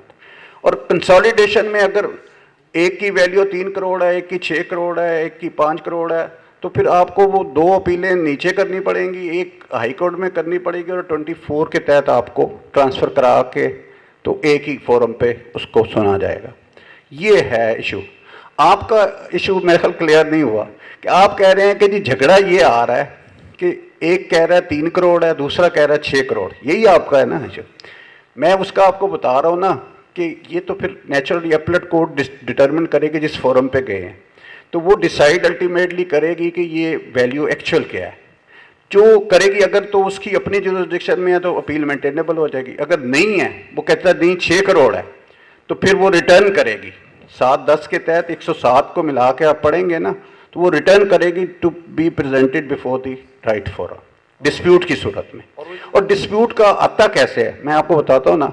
जो एक इंस्टांस मैंने आपको बताया कि फर्स्ट करें दावा हुआ 20 करोड़ का, डिग्री हुआ 3 करोड़ की हद तक, तो अब जो डिफेंडेंट है जिसकी हद तक 3 करोड़ की डिक्री हुई है, उसके लिए तो टर्मिनेशन आ गई ना, उसमें फोरम ऑफ अपील होगा डिस्ट्रिक्ट कोर्ट।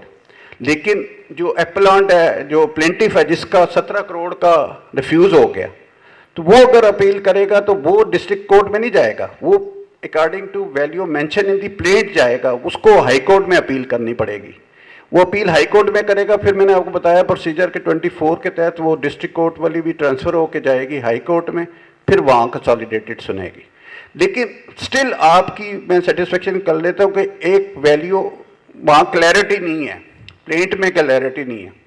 अब जो एप्लांट है वो कहता है जी 3 करोड़ इसकी वैल्यू है जो आप पूछ रहे हैं, डिफेंडेंट आके कह देता है या रिस्पोंडेंट आके कह देता है नहीं जी ये तो वैल्यू 6 करोड़ है, तो फिर वो क्वेश्चन ऑफ डिस्प्यूटेड क्वेश्चन हो गया ना। पैरा रेलिवेंट प्लेंट का साइलेंट है, इवन डिक्री भी साइलेंट है, तो फिर अपील कोर्ट डिसाइड करेगी ना कि क्या वैल्यू है, कि मेरे वो जुरिस्डिक्शन में आती है कि नहीं आती, वो डिटर्मिन जो करेगा। अगर वो कहता है जी 6 करोड़ है वैल्यू, जैसे ऑब्जेक्शन आया, तो फिर वो रिटर्न करेगा। और दूसरी सूरत में अगर वो 3 करोड़ करता है तो खुद सुनेगा, ये उस सिचुएशन में कवर होगा। अब इसमें ना जो रॉन्ग फोरम पे है ना, मेरा ख्याल है सबसे ज़्यादा हमने सिविल लॉ में फेस किया है, तनवीर भी मौजूद है, वो होता है रॉन्ग फोरम में आप अपील फाइल कर देते हैं, तो वो जो समझदार रिस्पोंडेंट होता है वो वेट करता है कि लिमिटेशन गुजर जाए, फिर वो ऑब्जेक्शन लाता है कि जी ये तो जुरिस्डिक्शन, जैसे डिस्ट्रिक्ट कोर्ट के पास अपील कर दी, वैल्यू थी 5 करोड़ से ज़्यादा, या पहले 25 लाख होती थी तो 25 लाख से ज़्यादा है, अपील डिस्ट्रिक्ट कोर्ट में बगैर सोचे समझे कर दी, या डिक्री शीट में मेंशन नहीं है तो देखे बगैर कर दी। अब वो रिस्पोंडेंट क्या करता है कि वो वेट करता है कि ये 90 डेज़ जो हाई कोर्ट की लिमिटेशन है वो निकल जाए, फिर वो ऑब्जेक्शन लेके आता है। अब वो ऑब्जेक्शन जब लेके आता है तो नेचुरली डिस्ट्रिक्ट जज सबकी तो जुरिस्डिक्शन नहीं है, तो वो रिटर्न कर देते 7-10 रेड विद 107 के तहत। जब वो रिटर्न करते हैं तो आप प्रेजेंट करते हैं हाई कोर्ट में आके, तो वहाँ टाइम बार्ड हो चुकी होती है। तो इस पे अब काफ़ी लॉ डेवलप हुआ। पहले जो बेसिक जजमेंट थी वो 95 की थी, 95 सुप्रीम कोर्ट में उन्होंने होल्ड किया, वो इसमें मेंशन है, मैं आपको दे दूंगा। उसमें उन्होंने कहा कि ये कंट्रीब्यूटरी नेग्लिजेंस है, पार्टी की भी है, पार्टी के काउंसिल की भी है और कोर्ट की भी है, कि कोर्ट ने एंटरटेन क्यों किया। आगे देखें ना, मैं यही कहता होता था कि आगे जो एपलेट कोर्ट में हमारे रीडर होते थे ना सीनियर, वो सबसे पहले चेक ही ये करते थे कि कोर्ट फीस लगी है या नहीं, दूसरा इसकी वैल्यूएशन क्या है। वो पहले दिन ही लिख देते थे कि जी ये हमारी जुरिस्डिक्शन में नहीं है। कोर्ट उसी वक्त आपको आके कह देती थी कि ये देखें जुरिस्डिक्शन तो ये 5 करोड़ से ज़्यादा है, ये 25 लाख से ज़्यादा है, तो वो आपको उसी दिन रिटर्न कर देते थे। अब क्या होता है, अब ये नहीं हो रहा। अब आती है रूटीन में फर्स्ट अपील है, एडमिट हो जाती है, एडमिट होकर चलती रहती है, जब ऑब्जेक्शन आता है उस वक्त तक लिमिटेशन निकल जाती है। तो उस पर मैंने आपको बताया ना कि पहले एक जजमेंट आई थी 95 सुप्रीम कोर्ट, उसमें उन्होंने कहा कि क्योंकि ये कंट्रीब्यूटरी नेग्लिजेंस है, कंडोन कर दी। उस वक्त अप्लाई होती थी सेक्शन 14 लिमिटेशन एक्ट की। अब लिमिटेशन एक्ट की 14 में वो कहते थे रॉन्ग फोरम में चले गए, रॉन्ग कोर्ट में चले गए, तो वो जो टाइम कंज्यूम हुआ बोनाफाइडली, लफ्ज़ वहाँ बोनाफाइडी है, तो वो कंडोन कर देते थे। अब जो 2012 सुप्रीम कोर्ट आई है और उसके बाद जो जितना लॉ डेवलप हुआ है, उसमें उन्होंने कहा जी कि नो, 14 अप्लाई नहीं करेगी इन्हें अपील, 14 जो है लिमिटेशन एक्ट की अप्लाई करेगी इन्हें सूट ओरिजिनल प्रोसीडिंग पे, तो लिहाजा 14 का बेनिफिट नहीं मिल सकता, सिर्फ सेक्शन 5 अप्लाई करेगी।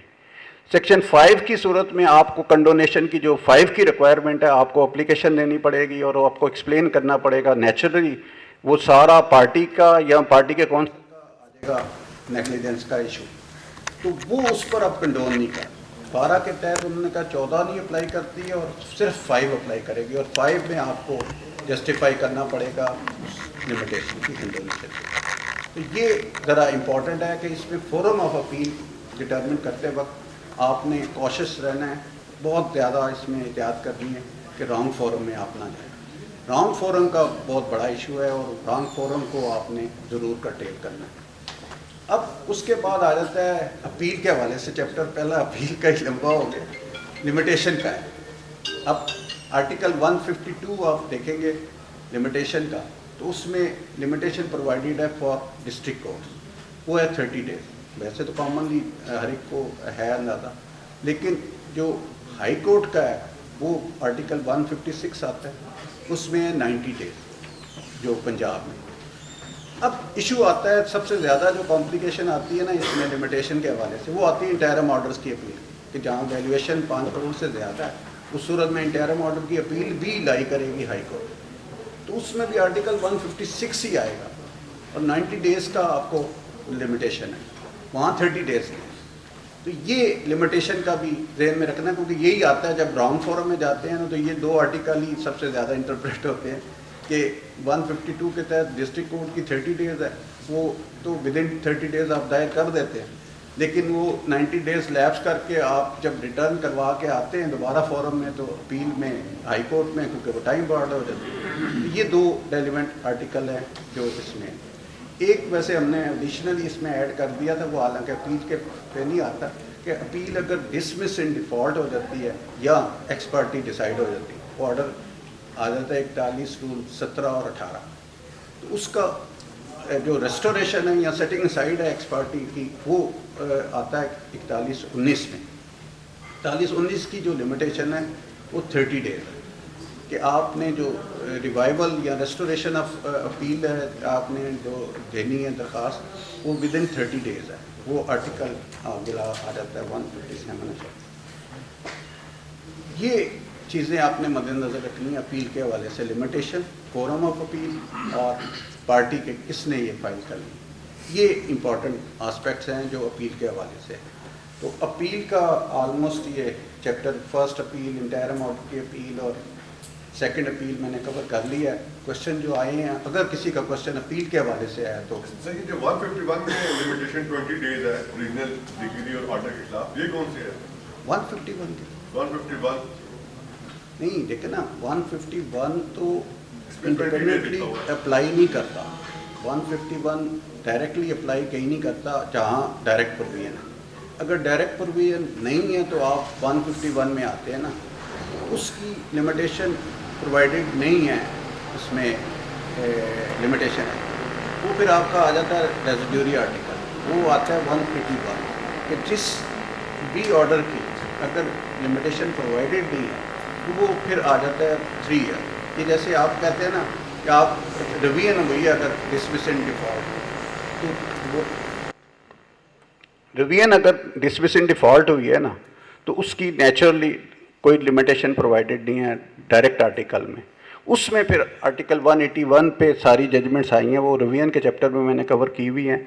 उसमें basic judgment PLD 2000 supreme court है, 820 है, उसके बाद अब लेटेस्ट आई है 13 है शायद।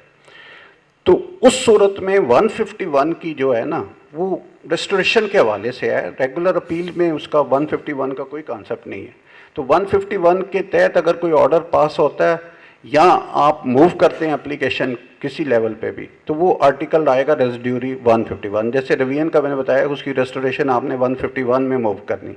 अब एक और सिचुएशन आई थी, वो रिवीजन में मैं कवर करूँगा, वो आगे हम चलते हैं। अपील के हवाले से किसी का कोई क्वेरी क्वेश्चन है तो वो पूछ लें।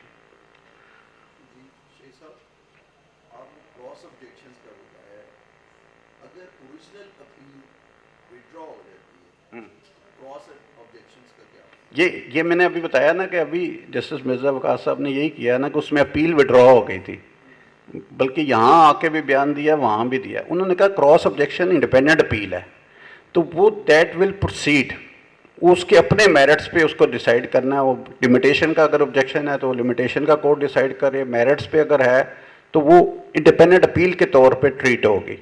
मैंने एक इसमें केस किया था लैंड एक्विजिशन एक्ट के तहत, तो उसमें ना हम आए डायरेक्ट रिट में, तो रिट खारिज हो गई, मौलवी साहब की दायर की हुई थी वो।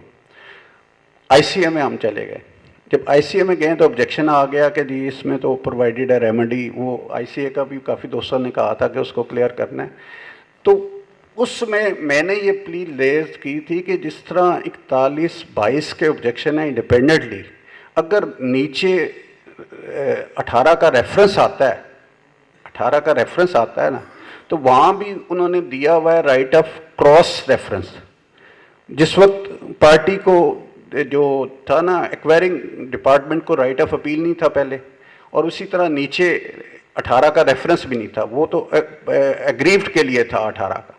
तो उसमें क्रॉस ऑब्जेक्शन का था कॉन्सेप्ट, तो वो मैंने इसी 41-42 के पे किया था। वो भी जजमेंट रिपोर्टेड है, डिवीजन बेंच की पेरी है। उसमें उन्होंने कहा है कि ये बिल्कुल इंडिपेंडेंट राइट है, इसको डिसाइड इंडिपेंडेंटली करना। अगर अपील विड्रॉ हो जाती है, क्रॉस ऑब्जेक्शन उसमें आए भी हैं, तो इट विल भी, मैंने अभी शुरू में आपसे पहले बताया था कि उस पर अभी तक जितना लॉ डेवलप हुआ वो ये है कि आपने उस क्रॉस ऑब्जेक्शन को क्रॉस अपील के तौर पे इंडिपेंडेंट नंबर लगेगा। अगर कोर्ट फीस लगती है तो कोर्ट फीस लगेगी, और उसके बाद उसका डिसीजन बेशक कंसोलिडेटेड जजमेंट के तहत हो जाए। अगर अपील विड्रॉ हो जाती है तो क्रॉस अपील को क्रॉस, जैसे ये अगर आप ऑर्डर 8 रूल 9 में जाते हैं, प्लेंटिफ रिकवरी सूट में सूट फाइल करता है रिकवरी का, वो 8-9 के तहत सेट ऑफ क्लेम कर लेता है, वो क्रॉस क्लेम कर लेता है अपना रिकवरी। अल्टीमेटली वो देखता है यार मेरा सूट तो बन नहीं रहा, वो विड्रॉ कर लेता है। तो वो जो क्रॉस ऑब्जेक्शन नीचे भी 8-9 में सेट ऑफ के तौर पे आए हैं, तो that will be treated as a independent plaint, तो that has to be decided by the court. Same is the position cross objection की है कि it will be treated as a cross appeal.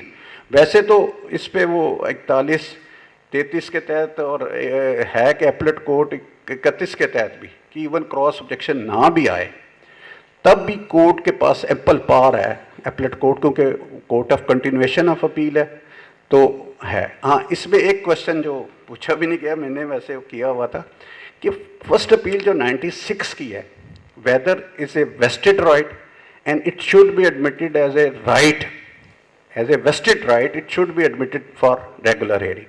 अब ये इंस्टेंटली रिसेंटली वहाँ क्योंकि इस्लामाबाद में बहुत ज़्यादा क्वेश्चन रेज हो रहा है कि वहाँ डायरेक्ट अपील आ गई है हाई कोर्ट में, डिस्ट्रिक्ट कोर्ट के ऑर्डर्स के ख़िलाफ़ भी और सिविल कोर्ट के ऑर्डर्स के ख़िलाफ़ भी।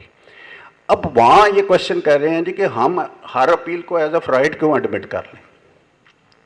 तो इसमें अब लॉ ये है 96 का कि जब डिक्री आई है फाइनल एडजुडिकेशन के बाद, रेगुलर ट्रायल के बाद, तो उसमें naturally court of facts and appeal है और it is continuation of original proceeding है। तो उस पर उन्होंने कहा है कि इट शुड नॉट बी, कुछ जजमेंट्स हैं कि it should not be dismissed in limine, लेकिन इसमें आगे क्लैरिटी आ चुकी है। वो बेसिक जजमेंट 68 SCMR है 828 कि जिसमें उन्होंने ये कॉन्सेप्ट को पहली दफ़ा सुप्रीम कोर्ट ने टेकअप किया और डिसाइड किया कि अगर आफ्टर रेगुलर ट्रायल एक हुआ है तो कोर्ट ऑफ अपील ने क्योंकि रीअप्रेज ऑफ एविडेंस करनी है तो वो डिसमिस इन लिमनी कर सकता है उस सूरत में कि वो पहले समन करेगा रिकॉर्ड को और एपलेंट को या उसके कौंसल को सुनेगा उस पूरे कोर्ट ऑफ फैक्ट्स के तौर पर।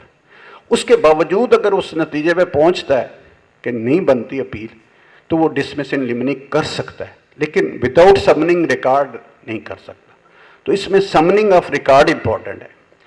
और अब जो 1-2 जजमेंट्स मैंने निकाली है, इसमें मैंने लिखी हुई हैं, जिसमें उन्होंने कहा है कि क्योंकि इट इज़ कंटिन्यूएशन ऑफ तो it should be admitted as a right, vested right है अपील का, क्योंकि कंटिन्यूएशन ऑफ ओरिजिनल प्रोसीडिंग है, फिर कोर्ट ऑफ फैक्ट्स है, लास्ट कोर्ट ऑफ फैक्ट्स है, तो it should not be dismiss in limine. लेकिन इंटरिम ऑर्डर की अपील के खिलाफ ये अब डेवलप हो चुका लॉ कि कोर्ट कैन, और इस पर एक सिचुएशन वो भी आती है जैसे मैंने पहले कहा कि प्रिलिमिनरी इशू लग जाता है, क्वेश्चन ऑफ लॉ पे लग जाता है, तो क्वेश्चन ऑफ लॉ पे अगर वो डिसाइड होता है इशू, अब मुझे एक खुद मैं फेस कर रहा हूँ कि क्वेश्चन ऑफ लॉ हमने उसकी दरख्वास्त दी 14/3 की, वो ट्रीट हो गया, क्वेश्चन ऑफ लॉ था लिमिटेशन का, उस पर हमने बहस की, उस पर उन्होंने डिसाइड कर दिया, अब इशू मेरे ख़िलाफ़ किया, अब डिक्री शीट नहीं बनी, अब रेमेडी का इशू आ गया।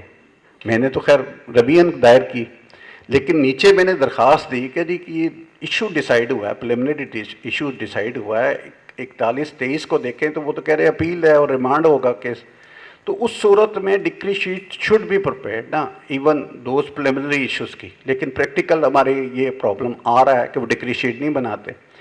अब अगर प्रिलिमिनरी इशू पे अपील आती है, डिक्री शीट बन गई है, लिमिटेशन पे है, जुरिस्डिक्शन पे है, तो उसके लिए क्योंकि फैक्ट्स को ख़ास तौर पे लिमिटेशन पे, वैसे तो क्वेश्चन ऑफ लिमिटेशन पे भी इशू यही आता है कि mix question of law and facts है, जो रिकॉर्ड पे मटेरियल आया हुआ उसको देखना चाहिए।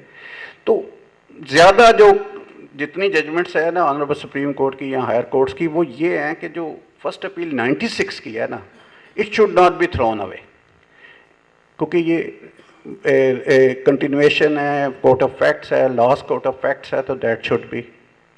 लेकिन इंटरम पे है कि इट कैन बी डिसमिस्ड। इस पे पहले 43(3) का नोटिस भी आया था कि जो पार्टी अपील कर रही है वो नोटिस दे, ताकि दूसरी पार्टी को प्री एडमिशन स्टेज पर भी राइट मिल जाए कि वो आके उसको कंटेस्ट कर ले, लेकिन दैट कैन बी डिसमिस्ड इन लिमिनी।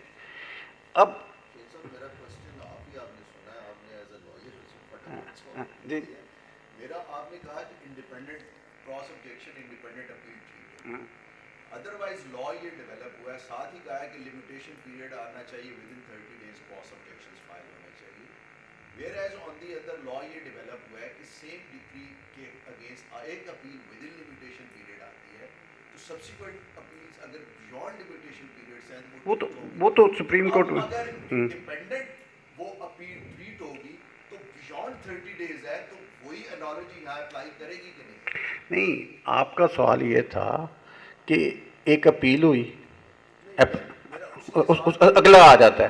पहला तो सवाल आपका था ना कि अगर अपील विड्रॉ हो जाती है तो cross objection as a independent appeal होगी। अब आ गया क्वेश्चन ऑफ लिमिटेशन, ये मेरे केस में हो रहा है, मैं उसको फेस कर रहा हूँ। अब अगर फर्स्ट करें कि अपील विड्रॉ हो गई, पहले तो वो जो तनवीर साहब ने कहा उस पर सुप्रीम कोर्ट का सेटल लॉ है कि अगर एक ही ऑर्डर के खिलाफ एक से ज़्यादा अपीलें होती हैं और एक अपील विद इन टाइम है, बाकी 2 टाइम बार्ड है, उस पर उन्होंने कहा कि नहीं, तीनों को आप मेरिट्स पे डिसाइड करें, लिमिटेशन के क्वेश्चन पे आप नॉकआउट नहीं करेंगे क्योंकि एक के खिलाफ विद इन टाइम आ गई। अब फर्स्ट करें यही जो सिचुएशन बता रहे हैं उसमें जो विद इन टाइम आई है वो विड्रॉ हो जाती है। अब जो टाइम बार्ड अपीलें हैं उनका क्या होगा, यही बात आप कह रहे हैं ना। दूसरा, अगर क्रॉस ऑब्जेक्शन आया वो विद इन 30 डेज नहीं आया और वो टाइम बार्ड है, अपील विड्रॉ हो गई है, तो उस सूरत में उस क्रॉस ऑब्जेक्शन का क्या होगा? तो वो क्रॉस ऑब्जेक्शन जब आएगा इंडिपेंडेंट अपील के तौर पे या क्रॉस अपील आएगी और जो विद इन टाइम वाली ख़त्म हो गई है, तो कम से कम मेरा व्यू ये क्लियर है कि उस सूरत में क्वेश्चन ऑफ लिमिटेशन भी अपील कोर्ट देखेगी और क्वेश्चन ऑफ जो क्रॉस ऑब्जेक्शन की लिमिटेशन है उसको भी देखेगी और उस ग्राउंड पे हो सकती है डिसमिस। लेकिन व्यू ये है कि अगर वो विद इन टाइम वाली विड्रॉ हो गई है तो जिसकी एनालॉजी पर दूसरों को वो मेरिट्स पे ट्रीट कर रहे हैं, तो वो अगर विड्रॉ हो गई है तो फिर कॉम्प्लिकेशन आनी चाहिए, आएगी। लिमिटेशन का उस सूरत में क्वेश्चन डिसाइड होना चाहिए। लेकिन अगर तीनों पेंडिंग है और तीनों, ये तो सुप्रीम कोर्ट में भी होता है कि एक ऑर्डर के खिलाफ लीव आई है या अपील आई है रेगुलर 185(2) की, एक टाइम बार्ड है, एक विद इन टाइम है, तो उस पर तो अब सेटल हो गया कि वो मेरिट्स पे डिसाइड होनी चाहिए।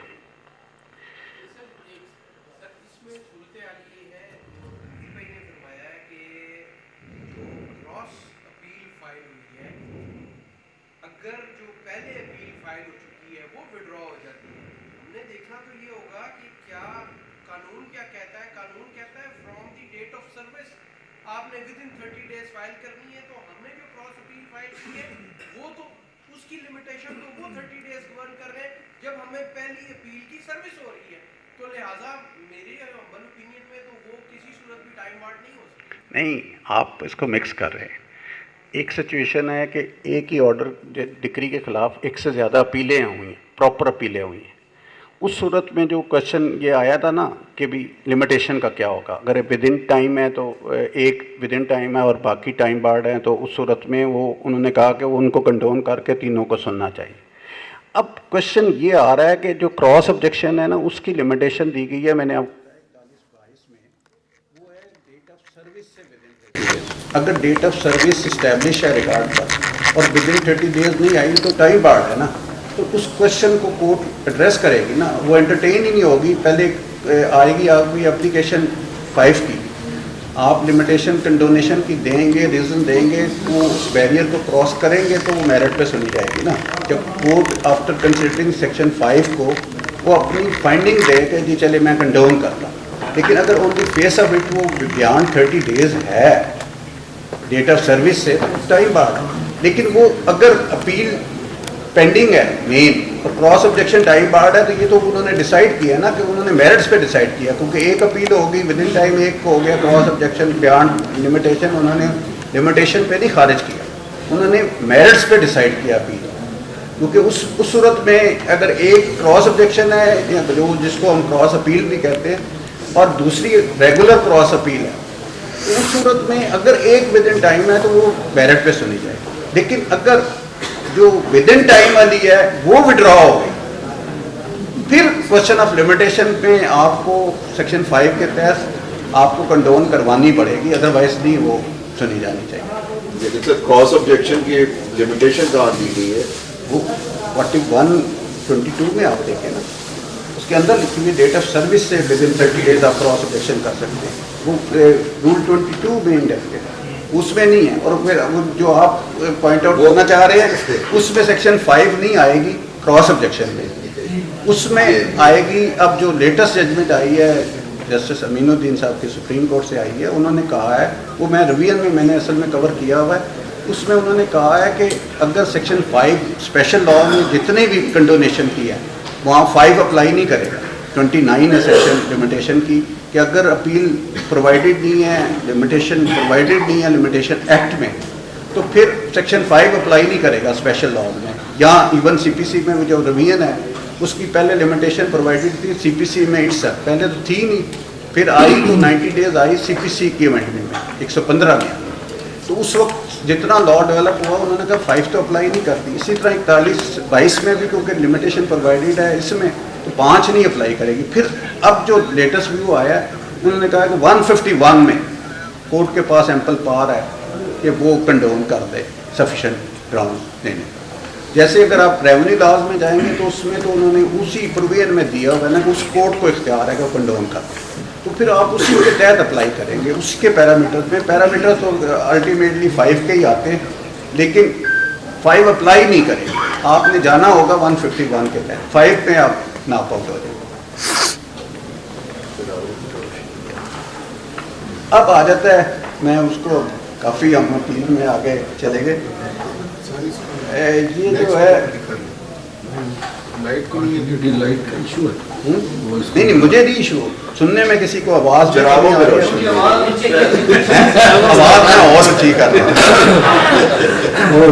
उसके बाद रिवीजन कोई ना, रिव्यू पहले ले लेते, वो शॉर्ट क्वेश्चन है। रिव्यू आता है हमारा जो रेगुलर CPC में है वो 114 है सेक्शन। रिव्यू लाइक करता है, एक तो उसमें कैटेगोरिक लिखा हुआ है कि जहाँ अपील प्रोवाइडेड है और अपील फाइल नहीं होती, उसमें भी आप रिव्यू में जा सकते हैं। प्रोवाइडेड है लेकिन अपील फाइल नहीं हुई, आप रिव्यू में जा सकते हैं। दूसरा है error apparent on the face of the record पे, ग्राउंड में आ जाता है। दूसरा सफिशिएंट ग्राउंड है और कोई न्यू एविडेंस क्रिएट हो जाए, वो आ जाता है उसमें।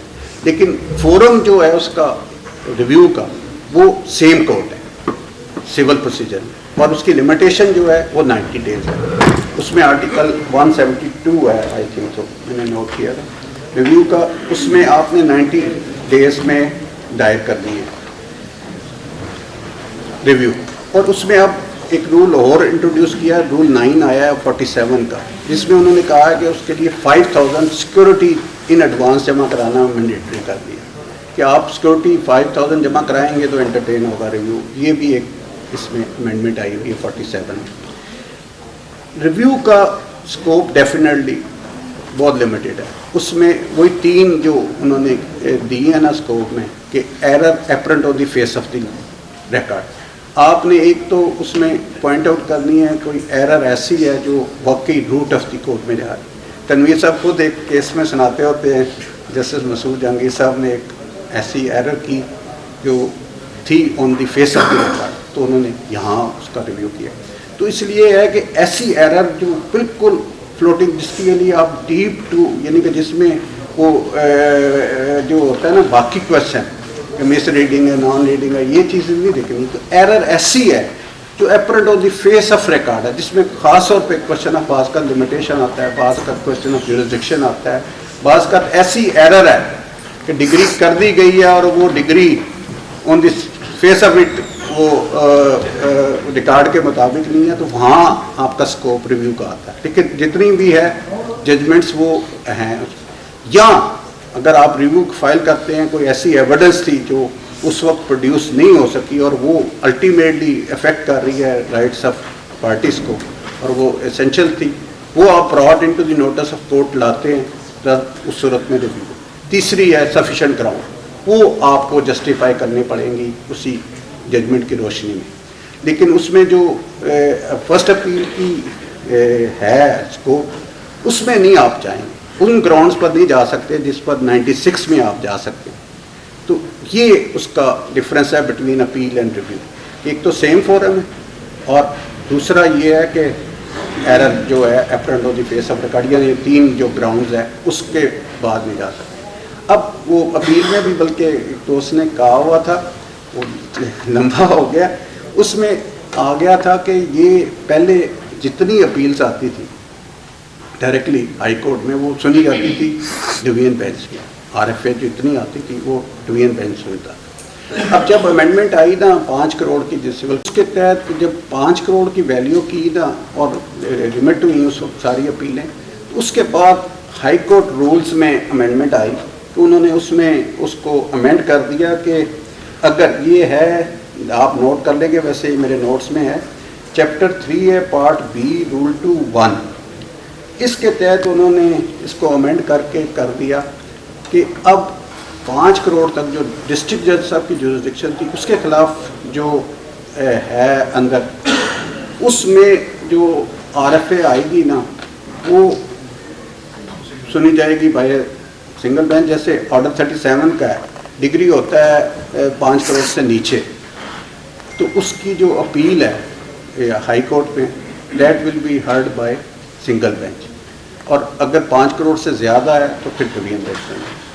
अब इसी तरह लैंड एक्विजिशन में ये इशू आ रहा है कि वहाँ अगर होती है, क्योंकि उसकी भी डायरेक्ट अपील है हाई कोर्ट में, तो उसमें भी उन्होंने ये रिस्ट्रिक्ट कर दिया कि अप टू 5 करोड़ सुनेगा सिंगल बेंच और उससे ज़्यादा है तो वो डिवीजन बेंच सुनेगा। ये हुई है और इस पर डायरेक्ट जजमेंट भी रिपोर्टेड आई हुई है हमारे लॉ जुरिसडिक्शन से।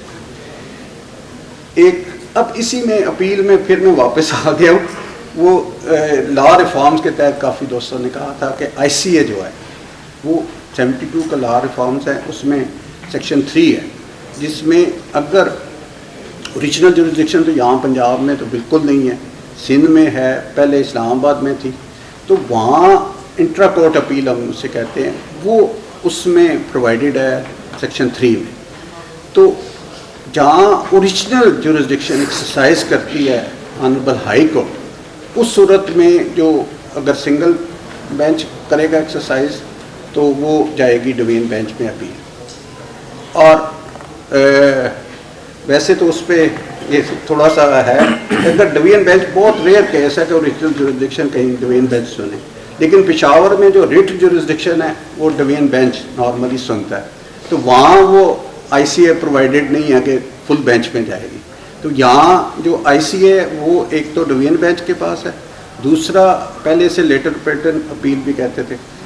अब दूसरा इसमें जो प्रोविसो दिया गया है ना सेक्शन 3(2) के नीचे प्रोविसो जो आया हुआ है, तो उसमें उन्होंने कहा है कि अगर आप ओरिजिनल जुरिसडिक्शन में रिट में आते, जैसे क्वेश्चनमेंट ऑफ FIR का आपका है, या हमारे डायरेक्ट किसी ऑर्डर को हम चैलेंज कर देते हैं जिसमें हम अक्सर सील प्रॉपर्टी हो जाती है, या अदरवाइज़ कोई ऐसा ऑर्डर होता है जिसमें गवर्नमेंट इन्वॉल्व है, डायरेक्ट रिट में आते हैं, तो वहाँ सिर्फ एक उसमें एक्सक्लूजन क्लॉज है कि अगर उस लॉ में रेमेडी प्रोवाइडेड है by way of appeal review, तो उस सूरत में उन्होंने कहा कि ICA मेंटेनेबल नहीं है, अदरवाइज ICA मैंडेटरी है।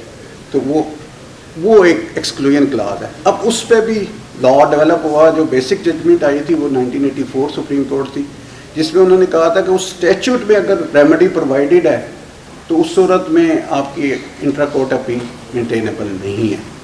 लेकिन बहुत सिचुएशंस में जजमेंट्स मौजूद हैं जो मैंने ये नोट की हुई है अपने इसमें, कि उसमें उन्होंने कहा कि अगर वो ऑर्डर जो असेल हुआ है वो उसके खिलाफ अपील प्रोवाइडेड नहीं है, तो उस सूरत में आपके पास गुंजाइश है कि आप ICA में जा सकते हैं।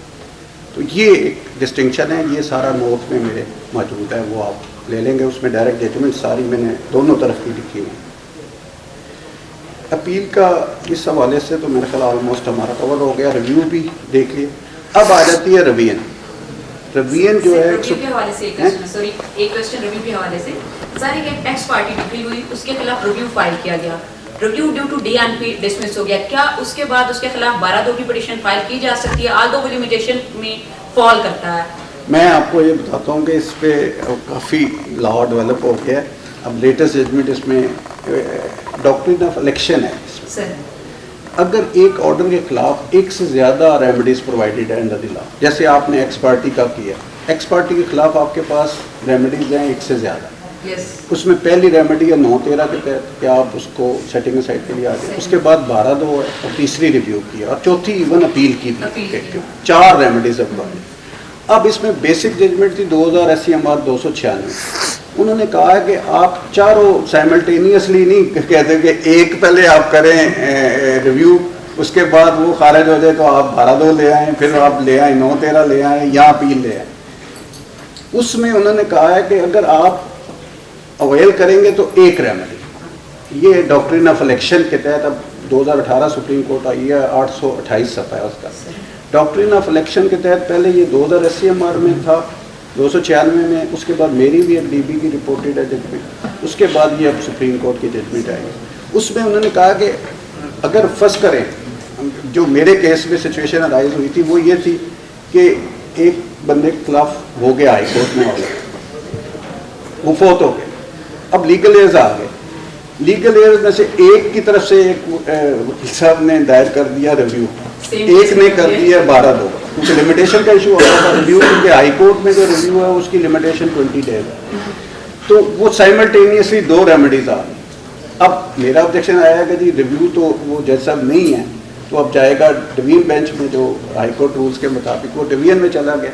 तो वहाँ मेरा मेन ऑब्जेक्शन ये था कि ये साइमल्टेनियसली 2 रेमेडीज नहीं कर सकते। अब उन्होंने किया क्या था कि पहले 12(2) दी ना, तो वो विड्रॉ कर एक लीगल एयर की तरफ से, अब दूसरे की तरफ से रिव्यू दायर होगी, फिर एक तीसरे लीगल एयर की तरफ से फिर 12(2) आ गई, तो विद इन टाइम थी। अब उसमें जस्टिस मसूद जहांगीर साहब जो अब जस्टिस हुए, वो उस वक्त दूसरी साइड से मेरे साथ अपोनेंट आए। वहाँ वो जो 2000 SCMR थी ना 296, उसमें भी यही प्रिंसिपल था जो अब रीइटरेट हुआ है 18 सुप्रीम कोर्ट 828 में। उन्होंने कहा कि उस सूरत में जो फर्स्ट आप करेंगे ना अवेल, वो चलेगी। आपने साइमल्टेनियसली एक से ज़्यादा भी अप्लाई कर दी हैं तो ये नहीं होगा कि आप उसको करें, उस पर आपको जो प्रायर इन टाइम है ना, that will be treated as the only remedy. वो अगर मेरिट पे आपकी होती है तो ठीक है, नहीं होती तो वो उसके अगेंस्ट आपको अपनी रेमेडीज मिल जाएगी। जैसे आपका रिव्यू डिसमिस इन डिफ़ॉल्ट हो गया तो आपको उसकी रेस्टोरेशन पे जाना चाहिए था, अगर रिव्यू खारिज भी हो गया तो उसकी आगे रेमेडी या रिवीजन की आप उसकी रिवीजन में जाएंगे, ये नहीं होगा कि 12(2). और मेरे केस में हुआ क्या कि उसने 4 रेमेडीज अवेल की। पहले उसने की अपील, खारिज हो गई, उसके बाद नहीं बल्कि पहले उसने की 12(2), वो खारिज हो गई, उसके बाद 9(13) लगा दी, हालांकि 9(13) पहले आनी चाहिए, वो खारिज हो गई। उसके बाद उसने जब वो अप टू सुप्रीम कोर्ट तक गई, खारिज हो गई, उसके बाद आगे उसने RFA दायर कर दी, वो खारिज हुई। ये डॉक्ट्रिन ऑफ इलेक्शन इसीलिए रखा हुआ है, लॉयर्स भी अप्लाई करते हैं, लॉयर्स भी अप्लाई करते हैं, सेकंड केस में फी नहीं लेंगे। बिल्कुल करना चाहिए। लॉयर्स का तो इशू होता है कि वो अपील बनाने के लिए, अपनी फील बनाने के लिए वो चलाते रहते हैं।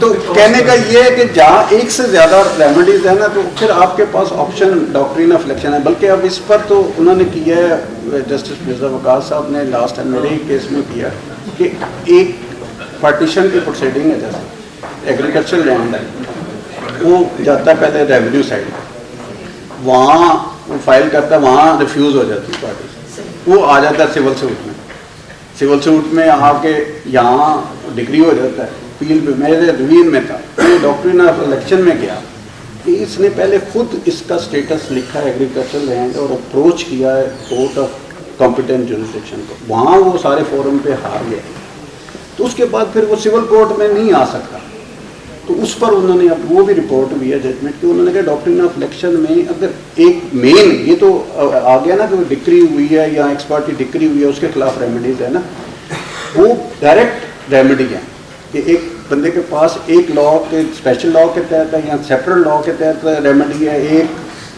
रेगुलर सिविल सूट के तहत रेमेडी है। तो ये नहीं होगा कि आप साइमल्टेनियसली दो रेमेडीज